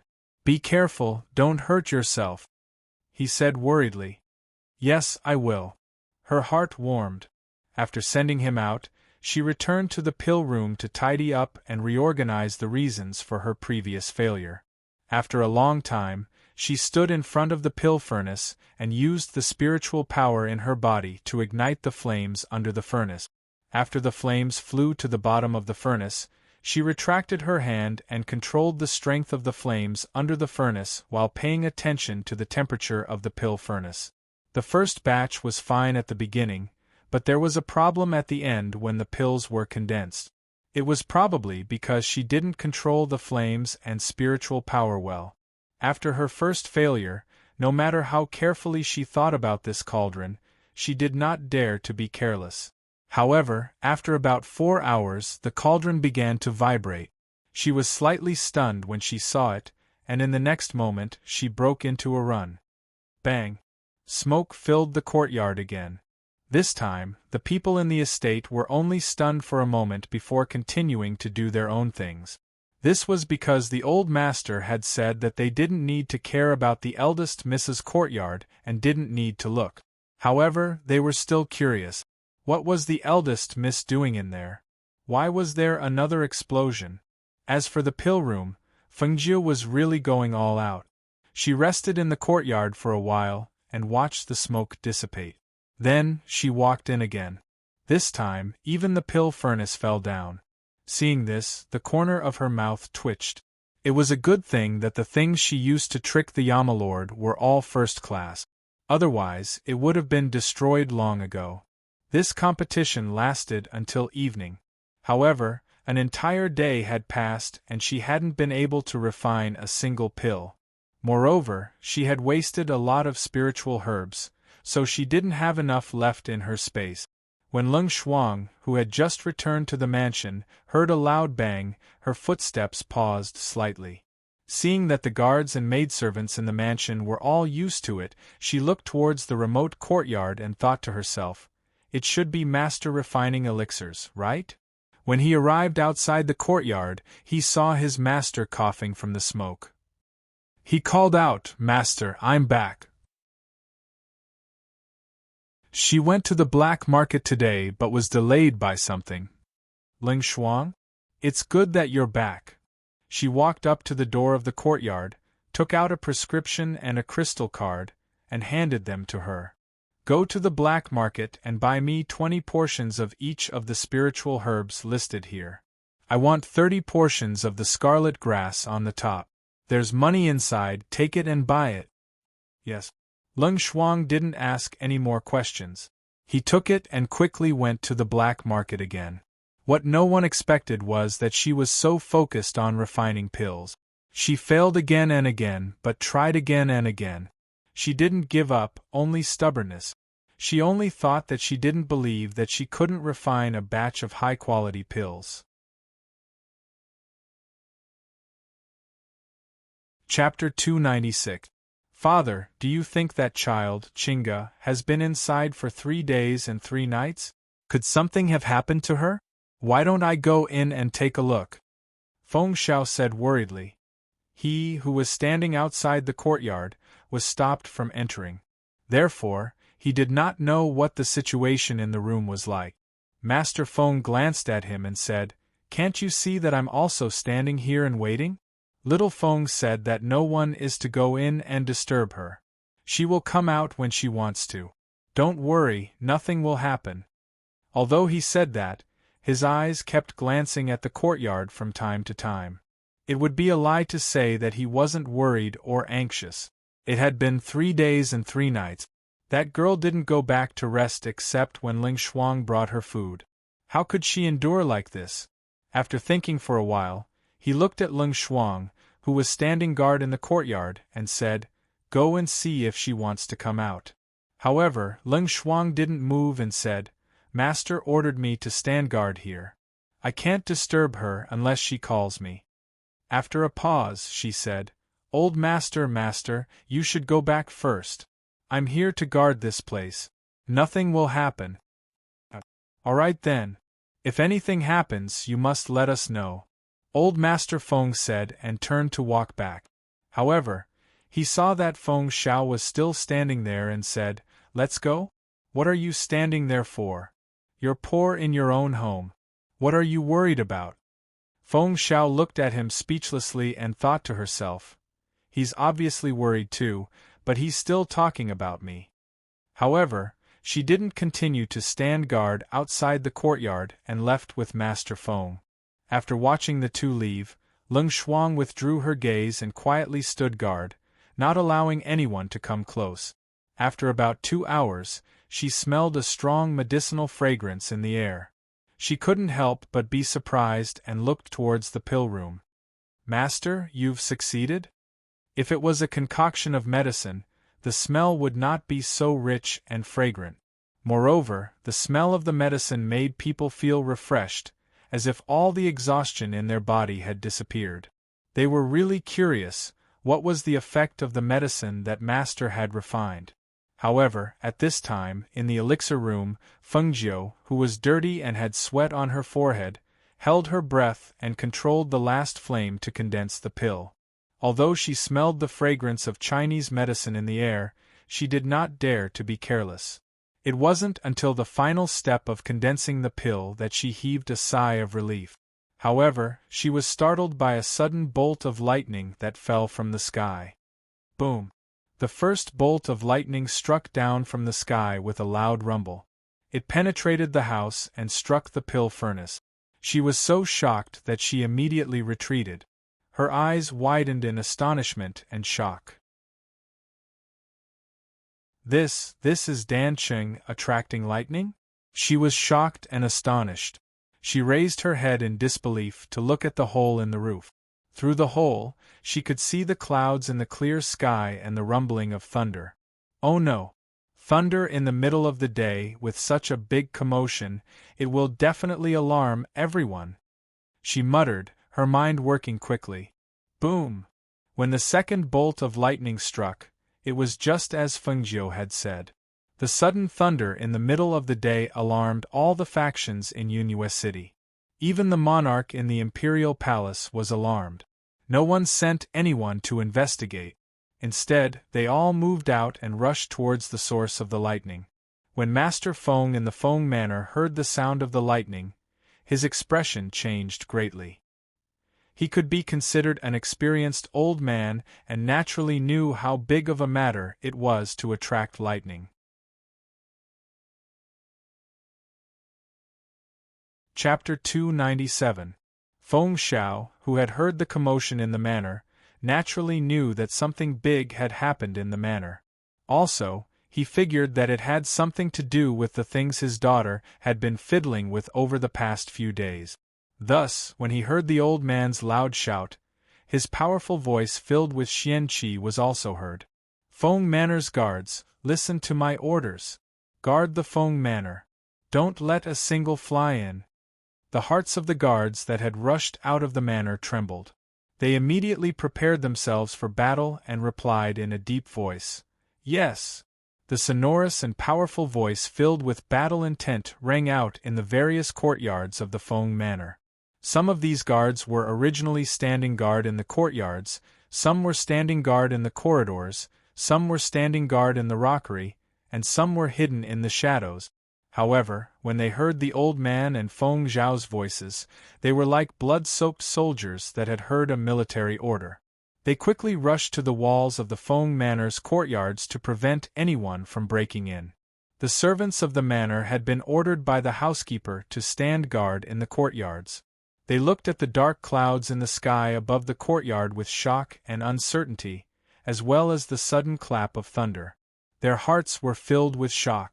Thunder on a sunny day. They had actually seen such a strange thing. Also, it seemed to be related to their eldest young miss.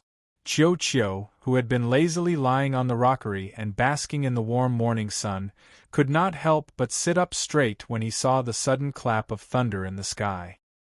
His sharp and bloodthirsty eyes were filled with shock, and he immediately ran towards the courtyard. Attracting heavenly lightning in the middle of the day? What was that woman doing? Not only did Chiu run over, even old Bai, who had been trying to hide under the servant girl's skirt, raised his head slightly and glanced at the sky. He sniffed with his nose and also ran towards the courtyard. Boom! Following the third bolt of heavenly lightning, the dark clouds in the sky scattered. The Feng Manor seemed to have regained its calm in an instant, but everyone knew that a problem had arisen. That was because the people that had rushed over from all directions had arrived outside the Feng Manor's gates. They were either shocked, startled, surprised, or incredulous as they looked at the tightly shut gates of the Feng Manor. Thunder on a clear day and 3 bolts of lightning at that.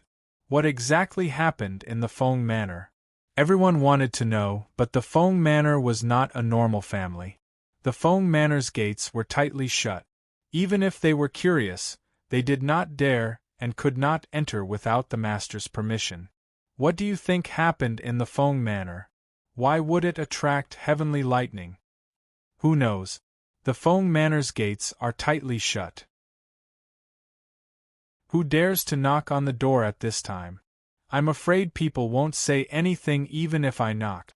But I'm really curious. What exactly happened?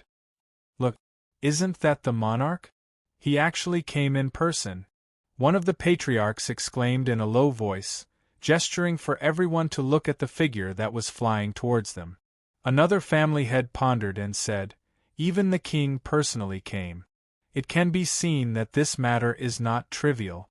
I think the Feng family's door will definitely open. That's right. It's just that we cannot enter the Feng Manor, but the king will definitely be able to enter. In the midst of everyone's whispers, the king, Murong Bo, stepped onto the roof of a restaurant, but he could only vaguely see the roof of the Feng Manor's courtyard. He could not see the situation inside, but he was certain that the 3 bolts of heavenly lightning had indeed been attracted by the Feng Manor. Chapter 298. Who is knocking on the door? A low and dignified voice came from inside the door. That was Feng Zhao's voice. It was firm and dignified. Feng Zhao opened the door. Murong Bo's deep and dignified voice also came from outside. His voice carried the aura of an expert, and the tone of his voice was one of command. Hearing the voice from outside, Feng Zhao, who was holding a large blade and sitting calmly inside the door, slightly furrowed his brow. His dignified face sank, and he hesitated for a moment. His firm voice carried an apologetic tone. Country lord, please forgive this official for not being able to obey. When Murong Bo heard this, his brow slightly furrowed. He was a bit angry from the humiliation. He, the dignified ruler of a country, had personally come, yet he was refused entry? Not only was Murong Bo angry from the humiliation, even the people not far away who had not come forward were stunned. Who would have thought? Who would have thought that Feng Zhao would dare to refuse the country lord? Wasn't this too daring? It had to be known that the Feng Manor was not the same as the other families. Aside from being the head of the Feng Manor, Feng Zhao was also the mighty general of the country of Glorious Sunday. He was Murong Bo's subordinate. Refusing to obey an order could be a big or small matter. Feng Zhao, do you know what you are saying? Murong Bo's face sank and his voice carried a bit of coldness and anger. Just as the atmosphere outside the Feng Manor's door was tense and dangerous, Fengju opened the pill furnace in the pill room.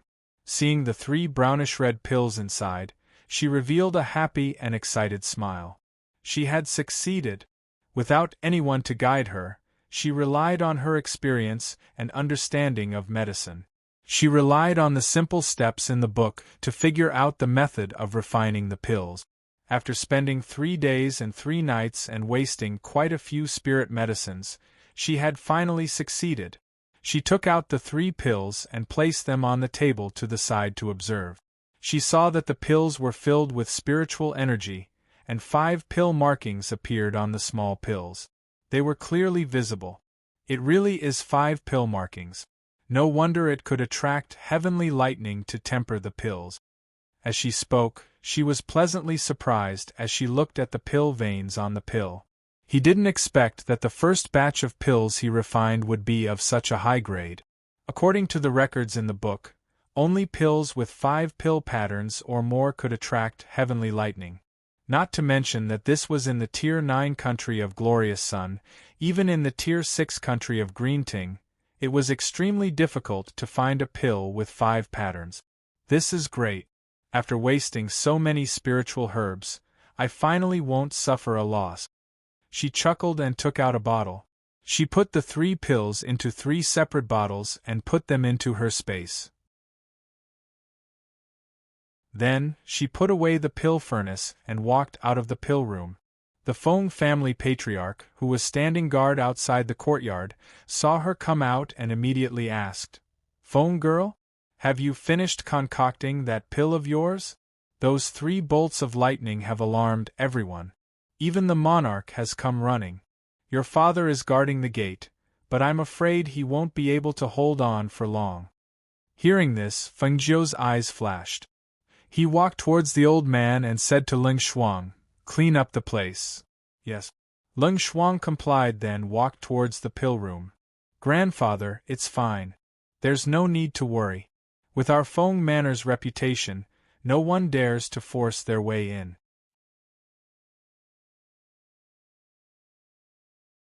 Chapter 299. Hearing this, the old man's eyes lit up. He was so excited that even his voice began to tremble. "I heard that only pills with 5 pill patterns or more can attract the heavenly lightning.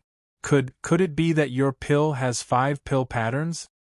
It is a 5 pill pattern fortune pill," she replied with a slight smile.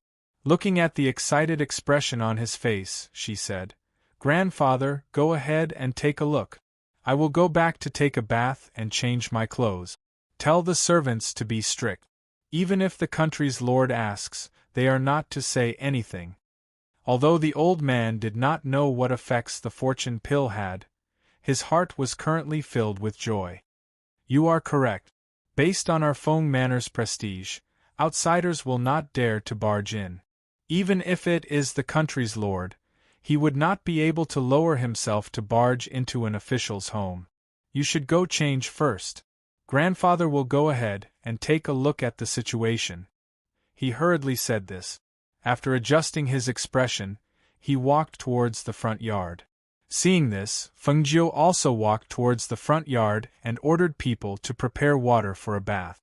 At this time, in front of the Feng Manor's main gate, Murong Bo's anger had already reached its peak. He had thought of kicking open the Feng Manor's main gate or jumping over the wall to get in, but his status and pride did not allow him to do such a thing that was beneath his status. However, he could not swallow this anger. Because of this, the atmosphere became extremely tense. At this time, the front door that had been tightly shut opened with a creak. Old Master Feng came out with a smile and a bit of an apologetic expression. As for the stern-faced Feng Shao, he followed behind him with his head lowered. It was as if he had been scolded. "It's all this old man's fault. This old man had Feng Shao guard the front door and not let anyone in. I really did not think that even the country's lord would be alarmed. I even refused to let the country's lord in. I truly was disrespectful." Old Master Feng repeatedly cupped his hands and apologized. As he spoke, he walked over to the country's lord. "Country's lord, please come in." Old Master Feng gestured for him to enter and stepped to the side to allow him to enter. Murong Bo glanced at Feng Shao with a gloomy face. He flicked his sleeves and snorted heavily before walking in. Not far away, everyone had different expressions when they saw this scene. Someone rushed forward and called out to Old Master Feng, who was about to step in. "Old Master, please wait." The old man turned around and looked at the 2 middle-aged men behind him. Seeing that they were the 2 clan leaders of the big clans in Yunhua City, he smiled and asked, "What's the matter, clan leaders?" Hearing this, the 2 of them cursed inwardly. Isn't this asking the obvious? How could he not know what they were up to? Even though this was the case, there was not the slightest trace of a smile on his face as he said, "It's like this. We saw 3 bolts of heavenly lightning fall in the Feng Manor's courtyard. I wonder what attracted the heavenly lightning? Old Master, can you satisfy our curiosity?" Old Master Feng stopped and stroked his beard as he looked at the 2. His gaze swept past the people who had not come up but were waiting for an answer. He revealed a smile. One sentence was enough to make them choke. As the saying goes, curiosity kills the cat. The two of you are not young anymore. It's best if you don't be curious about things. Seeing old Master Feng turn and walk in, the two clan leaders' faces turned red. They silently stared at the slowly closing Feng Manor's front door for a long time. Chapter 300. But thinking about it, how could the Feng Manor's position be lower than any of the aristocratic families in Yunhua City? Thinking of the power behind the Feng Manor, the two who were originally a bit angry felt relieved. Even the king had been refused entry earlier, so what could they do? Since the king had gone in, they should know very quickly what had attracted the heavenly lightning. Thus, there was no need to rush. At this time, in the Feng Manor's main hall, the king sat in the main seat with a dark expression. Although he did not say anything, it was clear that he still had a belly full of anger. "King, please drink some tea." After the servant brought the tea and left, the old man gestured for him to sit down. As for Feng Xiao, he stood at his side with his head slightly lowered. Murong Bo glanced at the two and his expression relaxed. He picked up a teacup with one hand and used the other to gently scrape the tea leaf. After taking a sip, he said in a deep voice, "Speak. What was the matter with the 3 bolts of heavenly lightning?" However, after he asked this, he was met with silence. While drinking the tea, he frowned and looked at old Master Feng. His eyes were filled with displeasure. "What? You can't say?" Old Master Feng sighed and said apologetically, "King, I really can't say this because this old man doesn't know how to say it." Hearing this, Murong Bo's originally relaxed expression sank again. His sharp and oppressive gaze swept over old Master Feng and Feng Xiao. "Could it be that you think something that could attract the heavenly lightning is a small matter? Even if martial cultivators want to attract the heavenly lightning, they can only do so when their strength reaches the level of a martial emperor.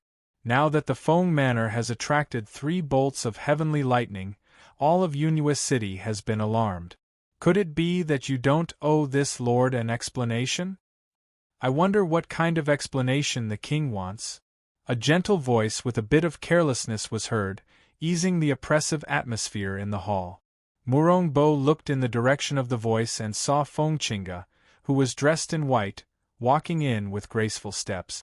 She had an elegant aura and a peerlessly beautiful face. It was no wonder that his most outstanding son had fallen for her. When old Master Feng saw her, he didn't say anything else. Instead, he sat there with half-closed eyes and sipped his tea. He seemed to have completely let her handle the situation. Seeing this, Feng Xiao moved his lips but did not say anything. He pretended to be dead just like the old man. Feng Jiu slowly walked into the hall. When he arrived at the center of the hall, he bowed slightly and then stood there quietly looking at Murong Bo, who had occupied the master's seat. Perhaps it was because they had been in power for a long time and had become accustomed to being in charge. They were accustomed to using a commanding tone to give orders, just like the 3 bolts of heavenly lightning that she had attracted. If it was anyone else, they would not dare to ask. After all, this was a matter of the Feng Manor. If they did not say anything, who could do anything to them?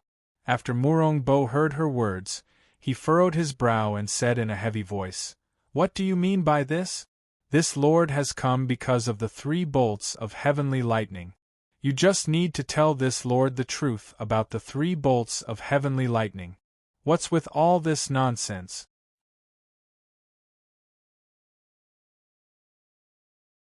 Chapter 301. Hearing this, Murong Bo's sharp gaze coldly swept over her. Turning to look at Feng Xiao, he shouted in a deep voice, "Feng Xiao." This shout of Feng Xiao contained the pressure of a strong person and the aura of a superior. Almost as soon as his voice came out, a profound aura visible to the naked eye filled the hall. It was extremely stifling, and it also caused Feng Xiao, who had been doing his best to reduce his presence, to finally walk out. "This official is present." Bo could not get angry at old Master Feng because that was the Feng Manor's old master. Even if he was the ruler of a country, he still had to respect the teachings of his ancestors because old Master Feng was an elder from his father's generation. Even if he got angry, he could not direct it at him.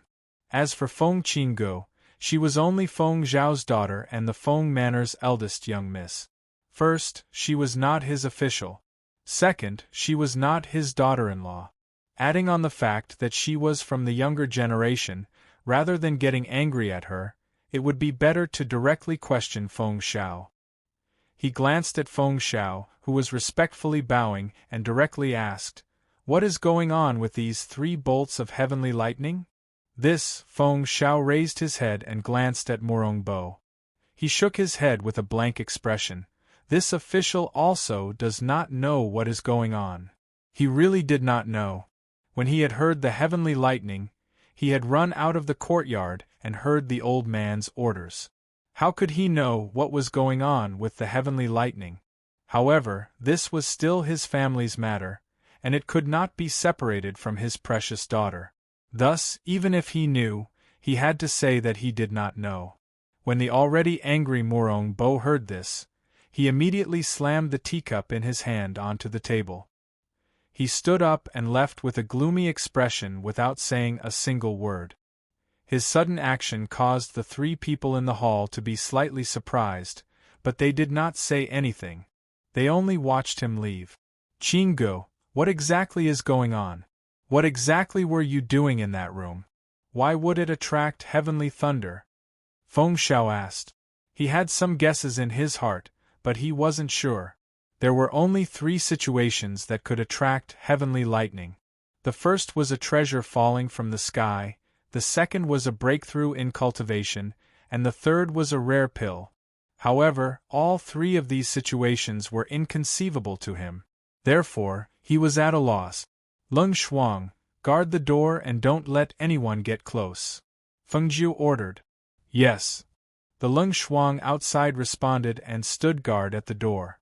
Seeing this, Feng Xiao could not help but feel nervous. Looking at his daughter who had a happy smile on her face, he only felt that a thought in his heart was about to be confirmed. He was a little nervous and a little excited. "Grandfather, father, please take a seat." She gestured and pulled Feng Xiao, who was still in a daze, to a seat. Then, she moved a chair to sit between the 2 of them. She then took out a bottle from her space, and poured a pill into her palm. "Look, this is the nature pill.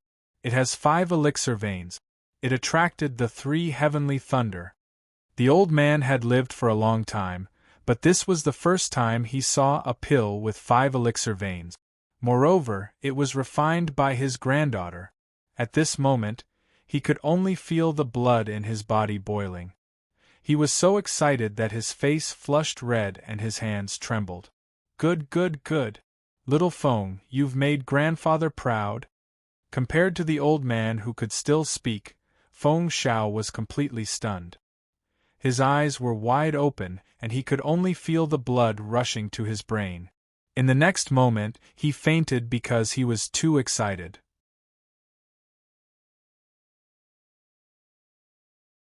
Chapter 302. Old Master Feng laughed and scolded. "What a good-for-nothing!" Feng Jiu was stunned, and then he couldn't help but laugh. He shouted, "Leng Shuang, call 2 people in to help my father back to rest." Leng Shuang, who was outside, responded. She then called 2 guards in and helped Feng Xiao back to the courtyard. In the hall, Feng Jiu handed the bottle of fate pill to the old master. He smiled and said, "Grandpa, this fate pill is for you." "For me?" The old master was slightly stunned, and then he waved his hand. "How can this be? You haven't slept for 3 days and 3 nights because of this pill, and you must have destroyed a lot of herbs. You should keep this for yourself. I'm already so old, and this pill is useless to me." "Who said it's useless?" She smiled slyly and said, "Grandpa, you still don't know the effect of this fate pill." She paused and said, Do you know that a fate pill can remove the impurities left in the body over the years, refine the muscles and bones, and expand the tendons and meridians? Not only that, because the impurities in the body are removed, the bones and meridians will be refined, and the speed of practice will be greatly improved within 2 months. Moreover, Grandpa is now a martial arts grandmaster at stage 8 of the initial stage of the Black Realm. If you take the fate pill, I believe you can break through the threshold of the initial stage of the martial arts grandmaster realm and enter the peak stage in 2 months. Hearing this, the old master's eyes widened in disbelief. He said in surprise, This fate pill really has such a magical effect? Of course, this little pill is made with more than a dozen precious spiritual herbs, and it's a pill with 5 elixir veins. Of course it has such an effect. She smiled and put the bottle in his hand. She said, Besides, if you don't believe me, why don't you try it? But you worked so hard to refine this one. If you give it to Grandpa, won't it be? Hearing this, she moved closer to him and mysteriously said, Grandpa, I'll tell you a secret. I've refined 3 pills. When I get back, I'll give one to Father. The remaining one will be auctioned off in the black market. When the time comes, I'll buy more spiritual herbs and refine more pills. Hearing this, the old man smiled happily and replied, Okay. Grandpa will accept it. Looking at his granddaughter, who was getting more and more capable, he said with gratification, Little Fong, you're getting more and more amazing. If people knew that she could actually refine a revival pill with 5 pill veins, it would definitely cause 1,000 ripples. She was still so young and didn't know the dangers of the world. If someone with ulterior motives found out and wanted to kill her in the cradle, then, thinking of this, the smile on his face disappeared. He said seriously, Little Fong, you should know that hiding your strength is better to protect yourself than showing off. You can only trust some of the people you meet. You're still young and already have the reputation of the ghost doctor. If you take out this fate pill with 5 spiritual breaths, it's hard to guarantee that the power behind the black market won't have any evil intentions. Therefore, I suggest that you don't show this fate pill to the world. If you really want to show it, you can't do it in a small 9th-class country like Yari. Otherwise, I'm afraid that once this pill appears, trouble will follow.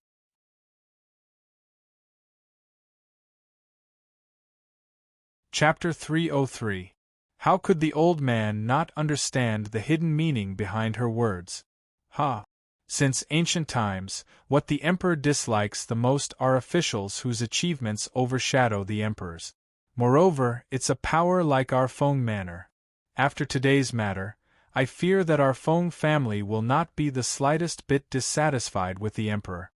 This sort of blatant disregard of the emperor's orders had definitely left a thorn in Murong Bo's heart. However, there was nothing they could do about today's matter. If they reported the truth and let him know that the Fong girl was the ghost doctor and was also a pill refiner, perhaps the Fong girl would definitely be controlled by Murong Bo and become the imperial family's pill refiner. After all, as the head of a clan, he was very clear that for those in power, if they knew that such a pill refiner existed, they would definitely pull her into their clan and work for them. The tallest tree in the forest would be destroyed by the wind. It was because he deeply understood this principle that when he saw the 3 bolts of lightning, he ordered Feng Shao to guard the gate. Whoever dared to force their way in was to be killed without mercy. This was because he was very clear that if others knew that his granddaughter could refine pills, even the Feng family would not be able to protect her. It was also because of this that when he found out about her outstanding talent, he only wanted to think of a way to hide this shocking talent of hers.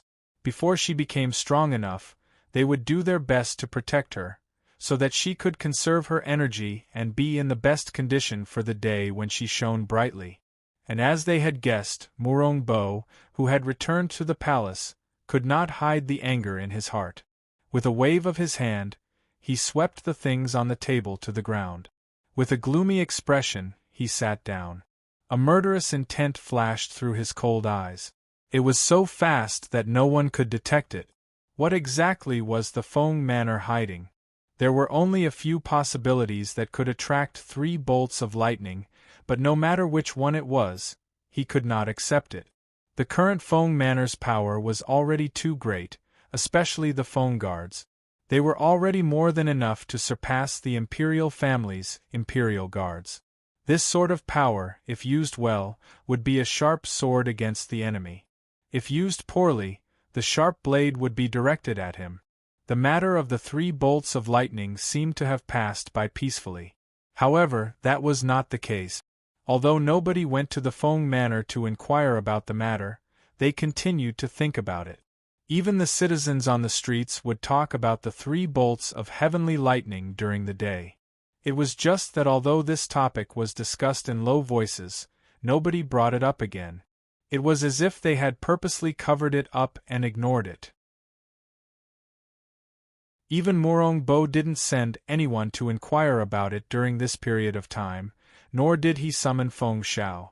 As for Murong Yixian, he had been cultivating in seclusion ever since his engagement with Feng Jiu was annulled, so he didn't hear about this matter.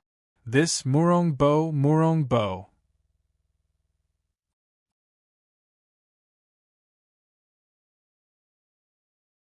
Chapter 304. When Feng Shao rushed to the Imperial Palace, he was stopped before he could even enter the Imperial Palace. General Feng, the monarch has given orders. The Imperial Edict will be sent to the Feng Manor in a moment. General Feng, please return. 8 Imperial guards blocked Feng Zhao's steps, not allowing him to enter the Imperial Palace. Bullshit. Anger attacked his heart and he even cursed. His imposing tiger eyes angrily glared at the 8 Imperial guards blocking his way. He shouted in a deep voice, "Get out of my way! I want to enter the Imperial Palace to see the monarch." The 8 people couldn't help but smile bitterly and say, "General Feng, please don't make things difficult for us. The monarch ordered us to wait here for General Feng because he doesn't want to see you. If you force your way in, I'm afraid that our heads will roll in the end." With their strength, it was impossible for them to stop Feng Shao. However, the monarch had ordered them to guard this place and not let Feng Shao enter because of this. If they let Feng Shao in, they would have to pay with their lives. Damn it! Feng Shao was furious. Seeing that the Imperial Palace was right in front of him but he couldn't enter, this kind of grievance made him want to curse. Just as he was about to turn around and return to the manor, he saw a figure walk out from inside. He immediately shouted, "Third Prince!" Murong Yixian was deep in thought when he suddenly heard Feng Zhao's voice. He raised his head and walked towards him with large strides. "Uncle Shao, do you want to enter the Imperial Palace to see my Lord Father?" "I want to enter, but I can't." He glanced at the 8 people. Seeing this, the 8 people all lowered their heads. Murong Yixian glanced at the 8 generals and said to Feng Shao, "Uncle Shao, let's find a place to talk." "That's fine." Seeing that he couldn't enter the Imperial Palace, he could only try to get information from Murong Yixian. What did the monarch mean by this? He originally wanted to find a restaurant nearby but felt that it was inappropriate. Thus, he went to the Feng Manor in the end. In the Feng Manor's main hall, without waiting for Feng Shao to speak, Murong Yixian asked, "Uncle Shao, is Qingge home? Does she know about this?" "She's not home. She went out and hasn't returned yet." It was because his precious daughter was not home, and the father and son were both in seclusion. That was why he was the only one guarding the Feng Manor. Now that something like this had happened, neither of them knew about it. Initially, he wanted to get to the bottom of this matter before they found out about it. Who knew that he couldn't even meet the monarch? Thinking of this, his stomach was filled with anger again. "What's going on with your father? How can you make such a decision on your own without asking us? If Qingge finds out about this, I don't know what will happen.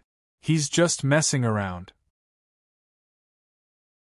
Murong Yixian pursed his lips and said, "After I heard the news, I immediately went to the palace to try and stop it. However, I saw that my father seemed to have made up his mind. I'm afraid there's no turning back.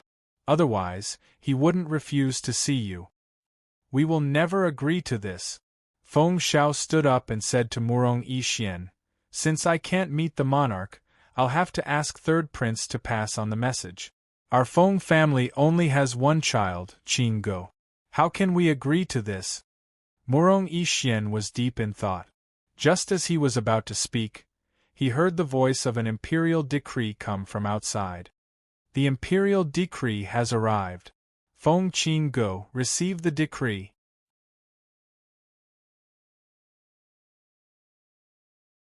Chapter 305. Hearing this, the middle-aged Prime Minister chuckled. General Feng, why are you so angry? You have to know that this is a good thing that many people can't even wait for. That Qingtang Kingdom is a sixth-tier kingdom. To be able to have a marriage relationship with them is a good fortune that some people can't cultivate for several lifetimes. Moreover, the one who sent people to propose marriage is His Highness the Crown Prince of Qingtang Kingdom. That is the future king of Qingtang Kingdom. Even if it is only to be his concubine, it is still a supreme honor. **T. My Feng Zhao's beloved daughter is going to be someone's concubine? Or is it a supreme honor? Since it is such a good thing, why don't you send your daughter over? Feng Xiao exploded in anger. As he was standing in front of the Prime Minister, he directly sprayed saliva on the Prime Minister's face, causing the Prime Minister's face to turn green and red. The Prime Minister wiped his face and wiped away the saliva that had splashed on his face. He secretly cursed. This Feng Xiao is a complete boorish man. He was secretly angry, but he also remembered the mission of this trip. Thus, he sternly said, this marriage is not only a matter of your Feng family, it is related to the relationship between the two kingdoms. You have to know that Qingtang Kingdom is a sixth-tier mid-tier kingdom. Its military strength is not comparable to 10 glorious Sun Kingdoms. If there is any mishap in this marriage, do you know that our glorious Sun Kingdom will be consigned to eternal damnation at any time? Then there is no reason to send my daughter to be someone's concubine. Moreover, I have already promised to let her decide on her marriage. No one can interfere. Seeing that Feng Xiao was being unreasonable, the Prime Minister thought that he had already said all the good things, but talking to this Feng Xiao was simply playing the lute to a cow. He didn't care anymore and said, since your daughter is not at home, then it is the same if you accept the imperial edict. As he spoke, he opened the imperial edict and was about to read it out. Who would have thought that his actions would anger Feng Xiao? Without saying anything, Feng Xiao stepped forward and grabbed his collar. Feng Xiao, what are you doing? Put me down.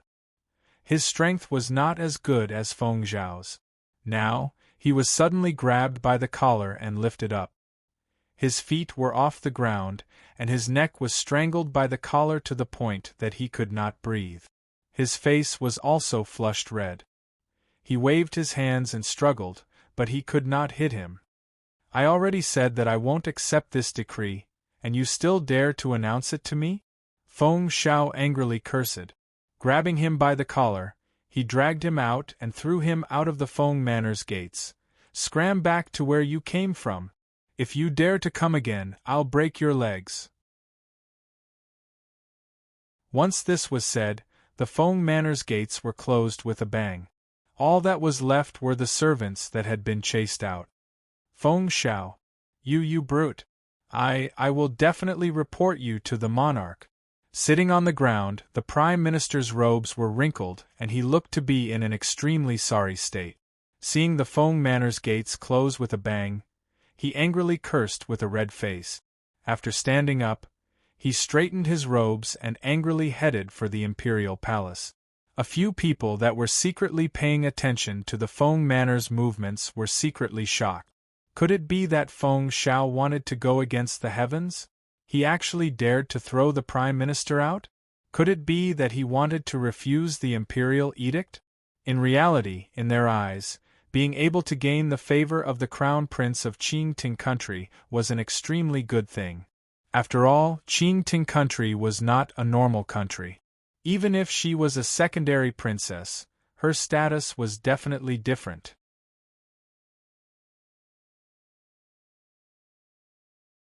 Chapter 306. From their point of view, aside from Feng Qingji's beauty, her strength was nothing to be proud of. How could a woman that even third Prince Murong Yixian be worthy of Qingting country's crown prince? In Feng manner, Murong Yixian was also a bit stunned, because he didn't think that not only did Feng Shao not accept the edict, he even threw the prime minister out. This was a blatant slap to his father emperor's face. With his father emperor's temper, he would probably fly into a rage after finding out. Humph! What great glory! My Feng family doesn't need this glory. Feng Shao angrily returned to the hall. Seeing that Murong Yixian was still standing in the courtyard, he said, "Third prince, you should also return. Steward, see the guest out." Perhaps it was because Murong Bo's actions made him angry, so he even felt that Murong Yixian was an eyesore. "Uncle Shao, wait a moment." Murong Yixian stopped him as he was about to leave and said, "Uncle Shao, my father emperor is the ruler of a country. Your actions today are really inappropriate." "My actions are inappropriate, but is your father emperor's actions correct? My Feng family has protected Yaori country for generations. Now, my Feng manor only has Qinggu as the apple of my eye. He actually didn't even ask for our opinion and directly agreed to this marriage, sending my daughter to be someone's secondary princess? Listen carefully, a secondary princess? Who wants to be here?" Murong Yixian also didn't feel good and said, "I think Father Emperor's actions can't be helped. After all, Qingting country is a sixth-tier country. If they put pressure on us, our Yaori country can't withstand it. Alright, you don't need to say any more. In any case, I won't send my daughter to be someone's secondary princess." He waved his hand and didn't listen to him any more as he walked away. "Third prince, please." The steward waiting at the side bowed and gestured for him to leave. Seeing this, Murong Yixian walked out. When he left the hall, his footsteps paused and he turned to ask the steward, "Did your eldest miss say where she went? When will she return?" The steward smiled and said apologetically, "We servants don't know this." Hearing this, Murong Yixian didn't ask any more and walked out of Feng Manor's door. In the imperial palace Bang, after listening to the prime minister's report, Murong Bo slammed his hand heavily on the table. He stood up angrily and shouted, "Men, capture Feng Shao and throw him into the prison." The prime minister, who was standing at the side, heard this and quickly stopped him. "Your Majesty, please calm down. This is absolutely impossible. This Feng Shao is too presumptuous. If I don't teach him a lesson, he will forget that he is still my subject." Murong Bo's face was full of anger as he said in a deep voice. He openly disobeyed orders and refused to accept the imperial edict. Just this alone is enough to punish him for the crime of disrespect. The prime minister sighed and said, "But my lord, this Feng Shao is not a normal person. The entire Feng family is guarded by him. If he is caught and thrown into the imperial prison, it will definitely cause a disturbance in the Feng Manor's power. This really cannot be done. Are we going to let him off so easily? Not bickering with him? Then where will this lord's face go?" The anger in his heart was hard to quell. Thinking of how he had been rejected outside the door and how he had disobeyed the imperial edict and challenged his authority again, his patience had reached its limit.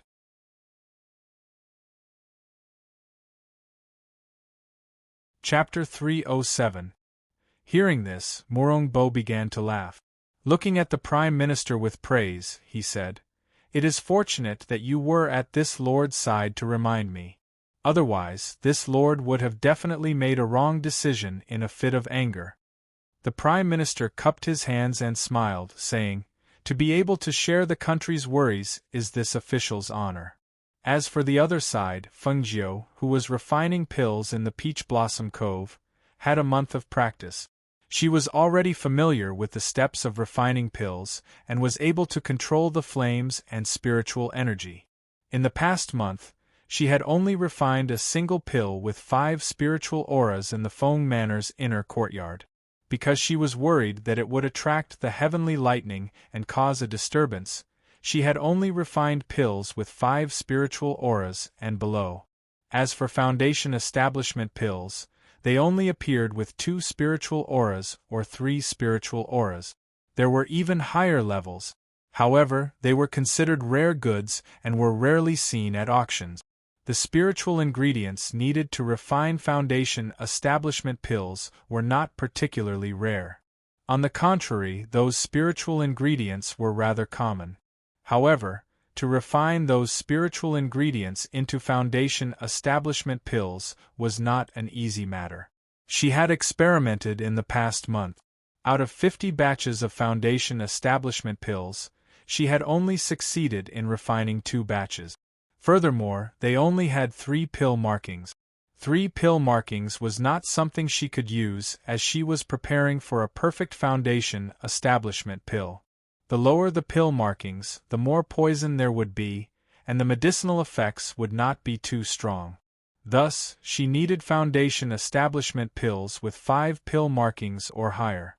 Ling Shuang, who had just entered, glanced at his master refining pills in the courtyard and hesitated as to whether or not he should go forward. Putting away the blood-clotting pills he had refined into a bottle, Fengjiu did not raise her head and asked, "What is it? Is something the matter?" As she spoke, she placed the spiritual ingredients on the table into her space. She then put away the pill furnace. "Master, a piece of news has come from the city." She walked forward and said, "What news? Is it related to me?" Fengjiu raised her head and asked Ling Shuang. If it was not related to her, she figured that Ling Shuang would not be so hesitant. "It's related to Master." Ling Shuang paused for a moment before continuing. The Crown Prince of the Qingtang Kingdom sent someone to the monarch to deliver a marriage proposal, stating that he wanted to marry Master as his concubine. The monarch agreed to this marriage without the permission of Old Master and Old Master. Fengjiu raised his eyebrows. "The Crown Prince of the Qingtang Kingdom? I don't think I know such a person." She was slightly surprised and asked, "What was my father's reaction?" When Old Master heard the news, he immediately rushed to the palace to meet the monarch. However, he couldn't even enter the palace gates. Later, when the monarch sent the prime minister to announce the decree, he was thrown out by Old Master. "That sounds like my dad's style of doing things." She couldn't help but chuckle. However, since the imperial edict didn't work, the monarch issued another imperial edict to inform everyone in the glorious Sun Nation that Mistress was conferred the title of Princess Qingning and the concubine of the Crown Prince of the Green Soaring Nation. "Princess Qingning?" Fengjiu chuckled. "This Murong Bo is so sure that I will follow his arrangements? After creating so much trouble, it will be embarrassing if he can't get out of this embarrassing situation." Seeing that she didn't seem to care, Ling Shuang asked, "Master, do you need to go back to the residence to deal with this? I need to cultivate during this period of time, so let's put this matter aside for now. If I don't go back, I don't think he will be able to do anything," she said casually as she took out the pill that she had just refined and handed it to Ling Shuang.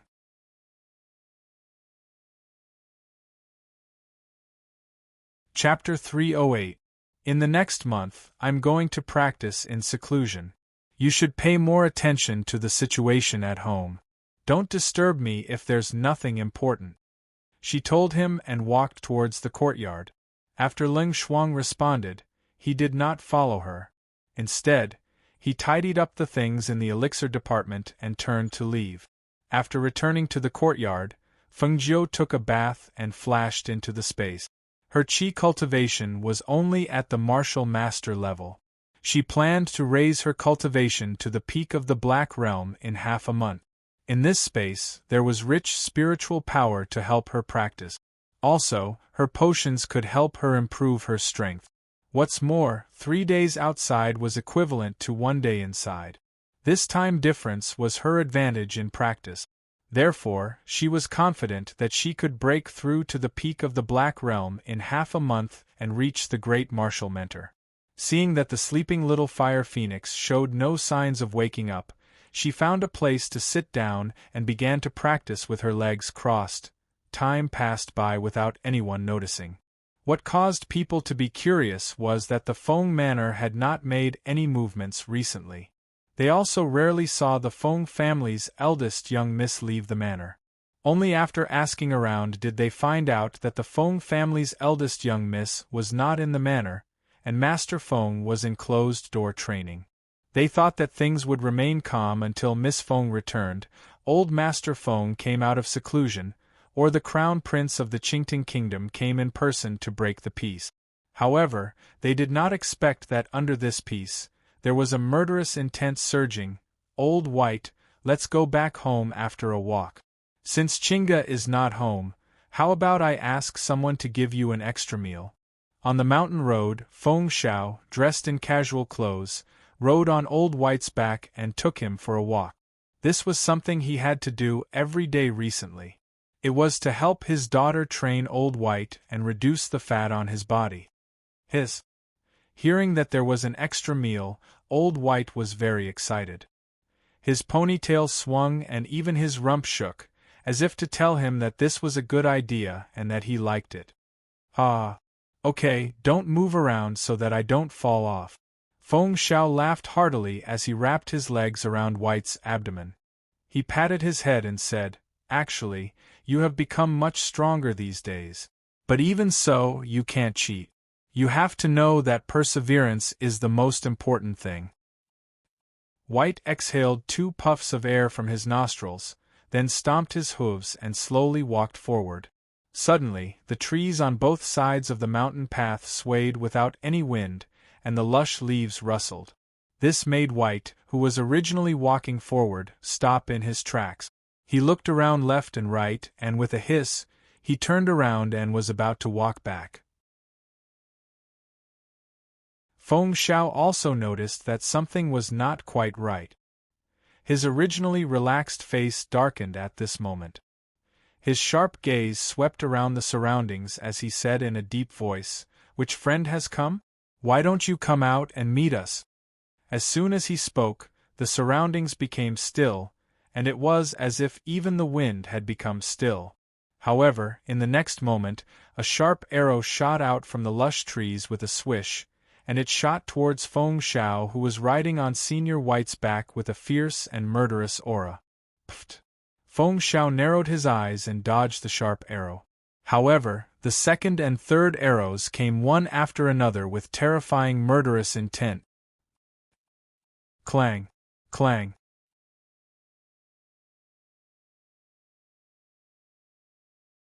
Chapter 309. Swoosh! The sharp arrow barely scratched his sleeve. It did not hurt his skin, but it tore his robe. The opponent's fierce killing intent made him not dare to be careless. He adjusted the Xian energy in his body, looked around, and entered a tense state to fight. After he swept away more than a dozen sharp arrows, 20 to 30 men in black rushed out. The leader was wearing a ghost mask, so people could not see his face clearly. However, the powerful aura on his body made Feng Xiao vigilant and suspicious. This kind of strength was extremely rare even in the entire country of Glorious Sunday. It was not something that could be easily asked to move. Then, who was this person? Why did he want to assassinate him? The leading black-clothed man's murderous gaze landed on Feng Xiao. He didn't say anything, but raised his hand and made a gesture. The surrounding black-clothed men rushed towards Feng Xiao in an instant. Long swords containing sharp profound energy auras attacked Feng Xiao. Sharp swords shot out from all around, emitting sharp killing intent. Streams of sword energy whistled through the air. Those men in black advanced and retreated in an orderly manner. Even when they attacked and some defended. Obviously, they had received strict training. Clang!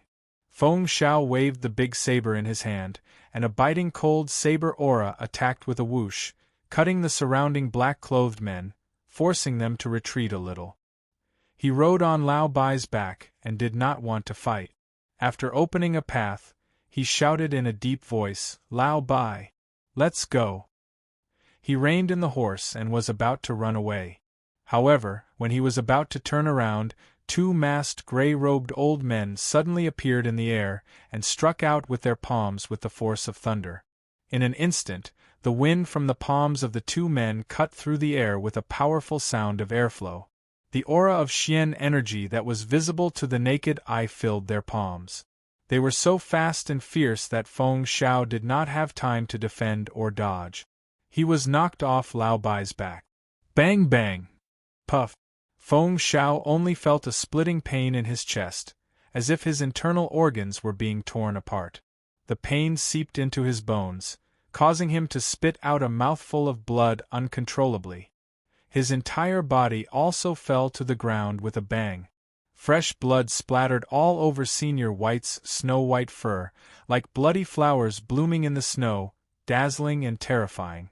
Feng Shao, who had fallen to the ground, could not stop the momentum and rolled twice.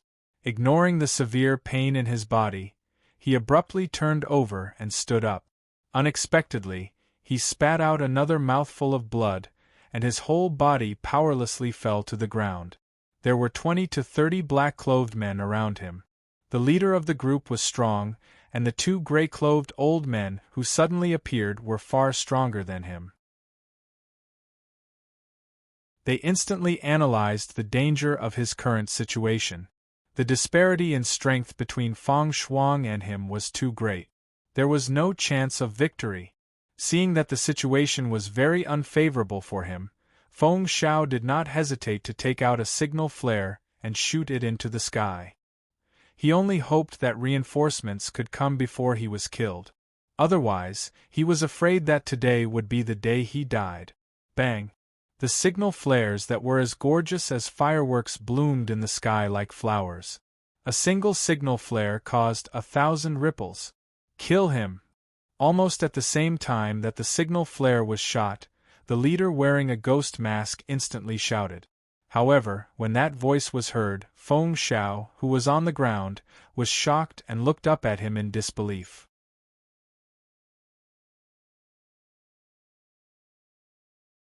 Chapter 310. At that moment, the people that saw the signal in the sky that clearly formed the character Feng were all shocked. That's the Feng Manor's signal. Could it be that something happened? That place seems to be near Liang Mountain. Ah! Someone exclaimed, something must have happened to General Feng. Recently, he has been riding that strange white horse to the side of the mountain to train that fat horse. Once this was said, quite a few cultivators began to rush towards Liang Mountain. To them, Feng Shao was the country's general. He was even more straightforward and righteous. If they did not know, it would have been fine, but if they knew, they would definitely help if they could. At the same time, when the people of the Feng Manor saw the signal, their hearts sank. They gathered their men and quickly rushed towards the signal. No one understood the meaning of the signal better than them. The Feng Manor had many kinds of signals, and the one that appeared in the sky was an emergency signal for help. How serious of a situation would the family head need to use this signal for help? The hearts of the Feng Manor's guards were heavy. At the same time that they rushed to help, the housekeeper rushed to the place where the old master was in seclusion. Seeing the fatal danger coming towards him, Feng Shao, who could not even stand up, could not even talk about dodging or blocking. When he moved, his internal organs felt as if they were falling apart. The pain made it difficult for him to even breathe. With the danger approaching and the reinforcements not yet arriving, he could not help but feel a trace of sadness. However, in the next instant, his fighting spirit was ignited once again. Hiss! Old White, who was to the side, neighed and immediately appeared in front of him to protect him. When the two old men attacked, he suddenly raised his hind legs and kicked. Using both legs, he kicked one of the old men away. The old man that had been kicked by the horse's hooves staggered backwards. Because the horse's hooves used a lot of force, he could not even stand steadily. After retreating a few meters, he fell to the ground. Holding his chest that had been kicked, he stared with wide eyes.